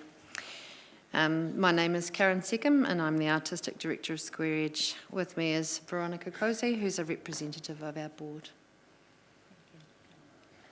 Thank you very much for having us today and allowing us to talk about Square Edge Community Arts and the important role the organization plays on our community and also in supporting this council's strategic goals for the next 10 years. We would like to discuss 2 key aspects today. One is the significance of our unique space in the community, and the second is the importance of sustainable funding. The board has worked really, really hard for the last 2 years in developing a strong strategic plan, which aligns with some of the key council goals as well. And this has provided a robust piece of work for our new team to work on improving what we offer to the community. I think the key change in the last 2 years is that we have, in our approach, is that we have employed 3 new staff, which they have very unique defined roles, which allow us to bring the strategic plan forward. And yes, I probably will now allow Karen to explain a bit more what we do and how we do it and why it's important that we are considered on the next 10 years plan to ensure that we can continue our work in the community. I think COVID last year proved the importance of connection with community. What our organisation offers is not just an arts community, but a community. And we have many hundreds of people who are engaged with us regularly and who rely on us to actually be a connection point for them. It's a complex, relational and often messy space that requires a level of skill that our organisation is not able to offer market remuneration for. Just as an example, some of the things that our staff do, apart from the regular interactions that we have with community, which are often very important. We have people who just pop into our office every day to talk to us. You know, they're people who are lonely and who maybe don't have another place to go to kind of find that connection. Our staff run the building. We support the many tenants and user groups who benefit from subsidised rentals. This means our office is always busy, the phone rings constantly, people are in and out with issues and inquiries. We take bookings, manage furniture movement and promote and attend events, often after hours and in the weekend. We hold monthly exhibitions, so we're installing work, we're de-installing it, we're managing sales and social media for those who are exhibiting work. We spend a lot of time up ladders, filling holes in walls. It's a very practical, messy job. We run a gallery shop to support local artists to sustain their careers. We write and run programs and workshops, and our workshop program is currently free, so it's accessible and anyone can participate. We run the yearly art trail Manawatu, work with Massey to support an artist in residence program, and support community through sponsored spaces and studios. We spend significant time in applying for funding. At a conservative estimate, I went through my calendar this morning, we've spent 176 hours since January this year. This is without including reporting time. Our annual income from tenants, venue hire and our shop, less our operating costs, leaves us around a $40,000 deficit. This is without any grant income, which is tagged for specific projects. While some of our grant funding is tagged for staff, this is often the first thing to be deducted if we don't receive the full amount requested. We work alongside a number of groups and individuals to support their aspirations and help them to achieve sustainable funding without having any ourselves. What we offer strengthens our community as a whole, but because we're perceived as a community organisation, we are expected to manage on inadequate funding, limiting the potential we have to offer much more than we do, and denigrating the skills required to undertake what we do. The benefits of what we do offer is unique, I think. It's a unique space in the square. It supports a broad community and a broad demographic. It's not just about the arts, it is about community in general. And organisations like ours are the heart of this city. You know, the council rely on organisations like us to actually look after a lot of people. So I think, you know, that's probably all I wanted to say, I think. But we would like to take questions. Great, thank you, Karen. Thank you, Veronica. Just open it up for any questions. I might start off just by inquiring about part of your written submission, where you talked about the concerns around scheduling and sort of forward awareness and what you referred to as clashes that occur frequently. And I suppose what I wanted to understand around that is sort of what your view is of what a clash is, because part of what Council wants to see is that there's a lot of different activity options that sometimes may be concurrent because there are different parts of the community that might appreciate different types of activities. So just wanted to understand what is a clash and what would you like to see resolved? I guess a clash would be an example of an event that is, you know, maybe required a great deal of investment from community, and then we find there's another big event on the same weekend, so people have to choose between the two events, whereas they might actually come to both if they weren't on at the same time and we'd known that that was happening. And so without that kind of sort of clear yearly plan of what's actually happening, you do get those kind of crossovers, which are unfortunate and mean that, you know, we're losing some of those who might come along and, you know, benefit the events that are on. And do you see Council needing to lead that declashing process, or is that something that Square Edge might want to be involved in, or how would you see it resolved? I think with appropriate support, Square Edge would be happy to actually be involved in kind of I guess a communications sort of or events calendar or program where we could actually make sure that what's going on within the arts community specifically is laid out in a way that's coherent for the public, and that they can pick one thing up and actually see what's going on. Great, thank you. Councillor Johnson. Thanks, Mr. Chair. Thanks, Karen and Veronica. So one of the ideas that came up in your submission is around Square Edge being sort of contracted in a way to support age grade arts and cultural events programs in a kind of a parallel to how we do with Sport Manawatu.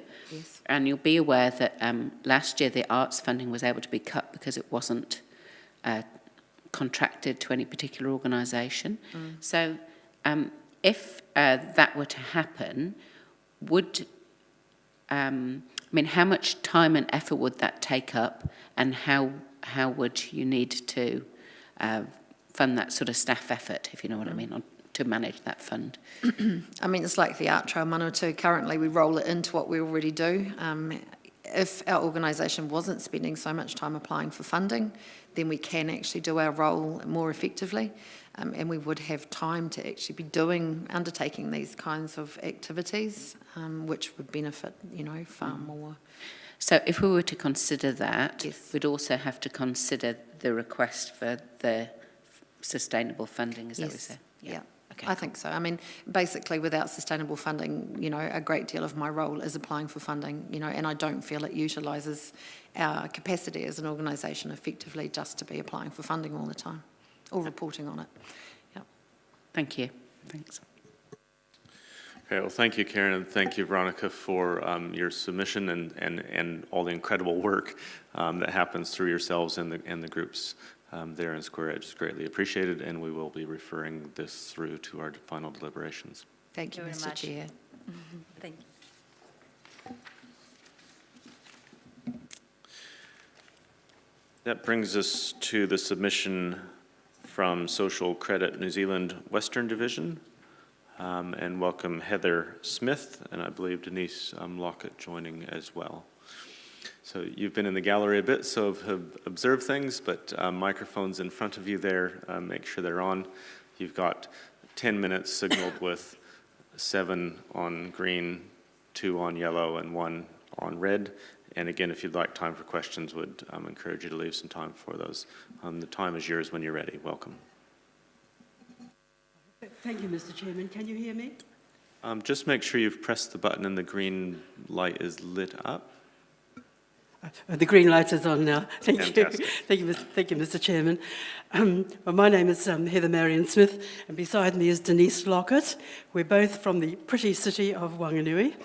And coincidentally, there was a twilight meeting at our Davis Theatre on Tuesday, and 2 academics from the history department of Massey University came to promote their new book on the history of Palmerston North. So we've been really primed up about the city by those 2 gentlemen with their beautifully illustrated book. So there's an unsolicited advertisement for their book. I'm afraid I couldn't afford the $60 to buy it. Now, since I wrote this submission of ours, there have been some new developments, not just the budget, but the announcement by the Prime Minister of inviting over 200 overseas, very wealthy investors to New Zealand. And since then, I found that the Ministry of Business, Innovation and Employment has a couple of big campaigns or projects they want them to invest in, and they're going to be given red carpet treatment, which makes you wonder where New Zealand investment is going. That's one development that's happened just in the recent days, which I'll come to later. And there's also signals of another thing that worries us tremendously.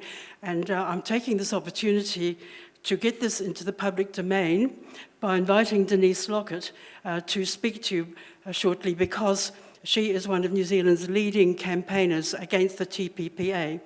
So I'll leave it now first of all to Denise to enlarge upon that, and I'll pick up other things later. Thank you. Tēnā koutou, tēnā koutou, tēnā koutou katoa. Denise Lockett taku ingoa. G'day, I'm Denise Lockett. Dame Anne Salmon said, a healthy democracy requires active participation of citizens in public life and debate. Without this participation, democracy becomes the preserve of the elite. And so it has become in our dear country. Despite the TPPA action movement's many protests, culminating in the Auckland protests, where between 20 and 30,000 good Kiwis made their deep concerns known to our leaders and stopped that city for 5.5 hours, those voices calling for democratic decisions were ignored by that government, the present one, and many of our district councils. I acknowledge and thank your former council's efforts around adopting some safeguards against the pillaging demands of the TPPA. This extremely dangerous giant remains slumbering in a back room, awaiting awakening. If the US signs, that will happen. This government's present moves to centralise health, water and seemingly local bodies smacks of the demands within trade agreements and dangerous privatisation. Please do not allow this to happen. I quote from this paper implications of the TPPA for Local Government, written by Tony Holman, Richard Northey and Jane Kelsey, which I urge you to read. It is on your screens.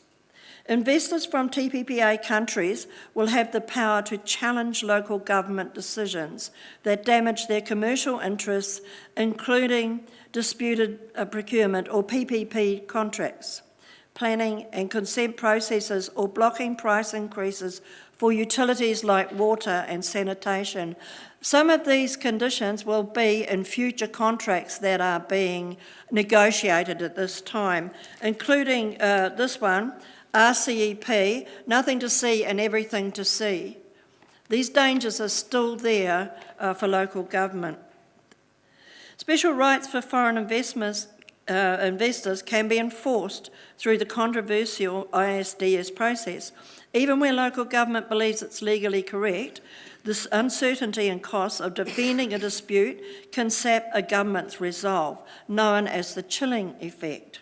Councils which have retained all services under council control instead of contracting them out are in a much stronger position. You have sworn an oath to protect your city and its people. Please keep that first and foremost in your minds. I ask you to please ensure these 6 safeguards are in place within your existing policies. 1, council procurement to local providers is completely protected. 2, any expansion of intellectual property rights must not exceed current law to protect local education, libraries and arts. 3, ownership and control of existing potable town water supplies is retained, and veto any permit request to privatise water within your rohe. 4, PNCC retains and extends its right to borrow from the most financially favourable source. 5, council supports iwi in upholding te tiriti o Waitangi. 6, council secures businesses to ensure they are protected against being sued under the ISDS provisions of any trade deal. I ask that you write to LGNZ and request they support you in urging the government to rescind the TPPA. This can easily be done at present because it is not presently in force. If the TPPA becomes active, we will be obligated to all its most dangerous content, such as the pharmaceutical and ISD chapters, amongst others. And remember this, if USA joins at this point, that will happen. This is very urgent. Please protect your waters and your city for your grandchildren and mine. Not to do so may cause them to despise you with a vengeance, and they will remember you. Oh yes, they will remember you. Oh, thank you, Denise. I was very anxious for this to get into the public domain, and it's just fortunate that Palmerston North City Council is in the area I'm responsible for. I'm on the executive of Social Credit New Zealand, and you're one of my areas. It was just I'm very grateful to Denise for bringing this up, and I'd like to add to that I don't know if any councillors here were at the Local Government New Zealand conference a couple of years ago. I should be a quiz master and say, do you remember what the theme was in Wellington? And if you don't remember, it was called localism, keeping things local. So to allow the TPPA or anything like it, any trade agreement like it, to interfere with your right to govern your city would be going, why bother with a very expensive conference if you're going to just deny everything that you're supposed to stand for? Now, in the submission I've written a couple of challenging things. You will have read the submission, but I want to just explain a couple of things. You'll notice at the beginning, I've quoted the late Professor John Hodson, originally of Ontario. He was chair of one of the biggest economics departments in a university over there. He came to New Zealand in the early when it would be, yes, 1990s, he came out to New Zealand. He got some publicity. He was dismissed rather rudely by one radio announcer when he was interviewed. Turned out she went on to be the journalist for the ACT Party, which probably explains something. This is getting into politics. But John became a personal friend of ours, and he was one of the 20th century economists, along with Herman Daly and others, who went before a new movement in the world called Modern Monetary Theory, MMT. You might have even heard of it. At the moment, people like Jim Bolger, a former National Prime Minister, and Michael Cullen, a former Labour Finance Minister, among others, and some other academics, are getting very much in support of this. They're thinking, why should we be paying overseas owners of our debt so much money? About roughly about 6 billion a year roughly goes out in debt servicing and so on. And I'm grateful to those 20th century pioneers. Perhaps the best known MMT economist at the moment, and getting into some very prestigious universities, is the Greek economist Yanis Varoufakis. I don't know if you've do Google him on YouTube, because he is well worth listening to. Now, MMT isn't exactly social credit, but what we have in common is this. What we have in common is that a central sovereign bank can never run out of its own currency. To give you an example, one group I'm associated with in Australia, they wrote to the Reserve Bank of Australia, and here was their question. Could the Reserve Bank of Australia ever run out of its own currency under any circumstances whatsoever? The shortest official reply I've ever heard was no. No, they can't. And this is why we are very confident, because the law already exists in our statutes, that the Reserve Bank could give credit lines, very careful credit lines, to your council and to anything which is essential services that can be done. And there's no new legislation required. It needs a change of thinking. We're hearing about post-COVID thinking. When are we going to get back to normal? We don't want back to normal. We want a new normal, which is based on our own sovereignty. And what we're talking about fulfills the demands of the Treaty of Waitangi as well. I thank you so much for your attention. It's been a pleasure to be here. This is the third time I've spoken to this council. Last time was about eight years ago, and I see the traffic signal system is still going, which is interesting. Thank you. Thank you, Heather, and thank you, Denise, for sharing your concerns with us. Those have been heard and will be reflected through to the deliberations on the long-term plan and council's thinking into the future. So thank you both for making the trip here. Much appreciated. Thank you.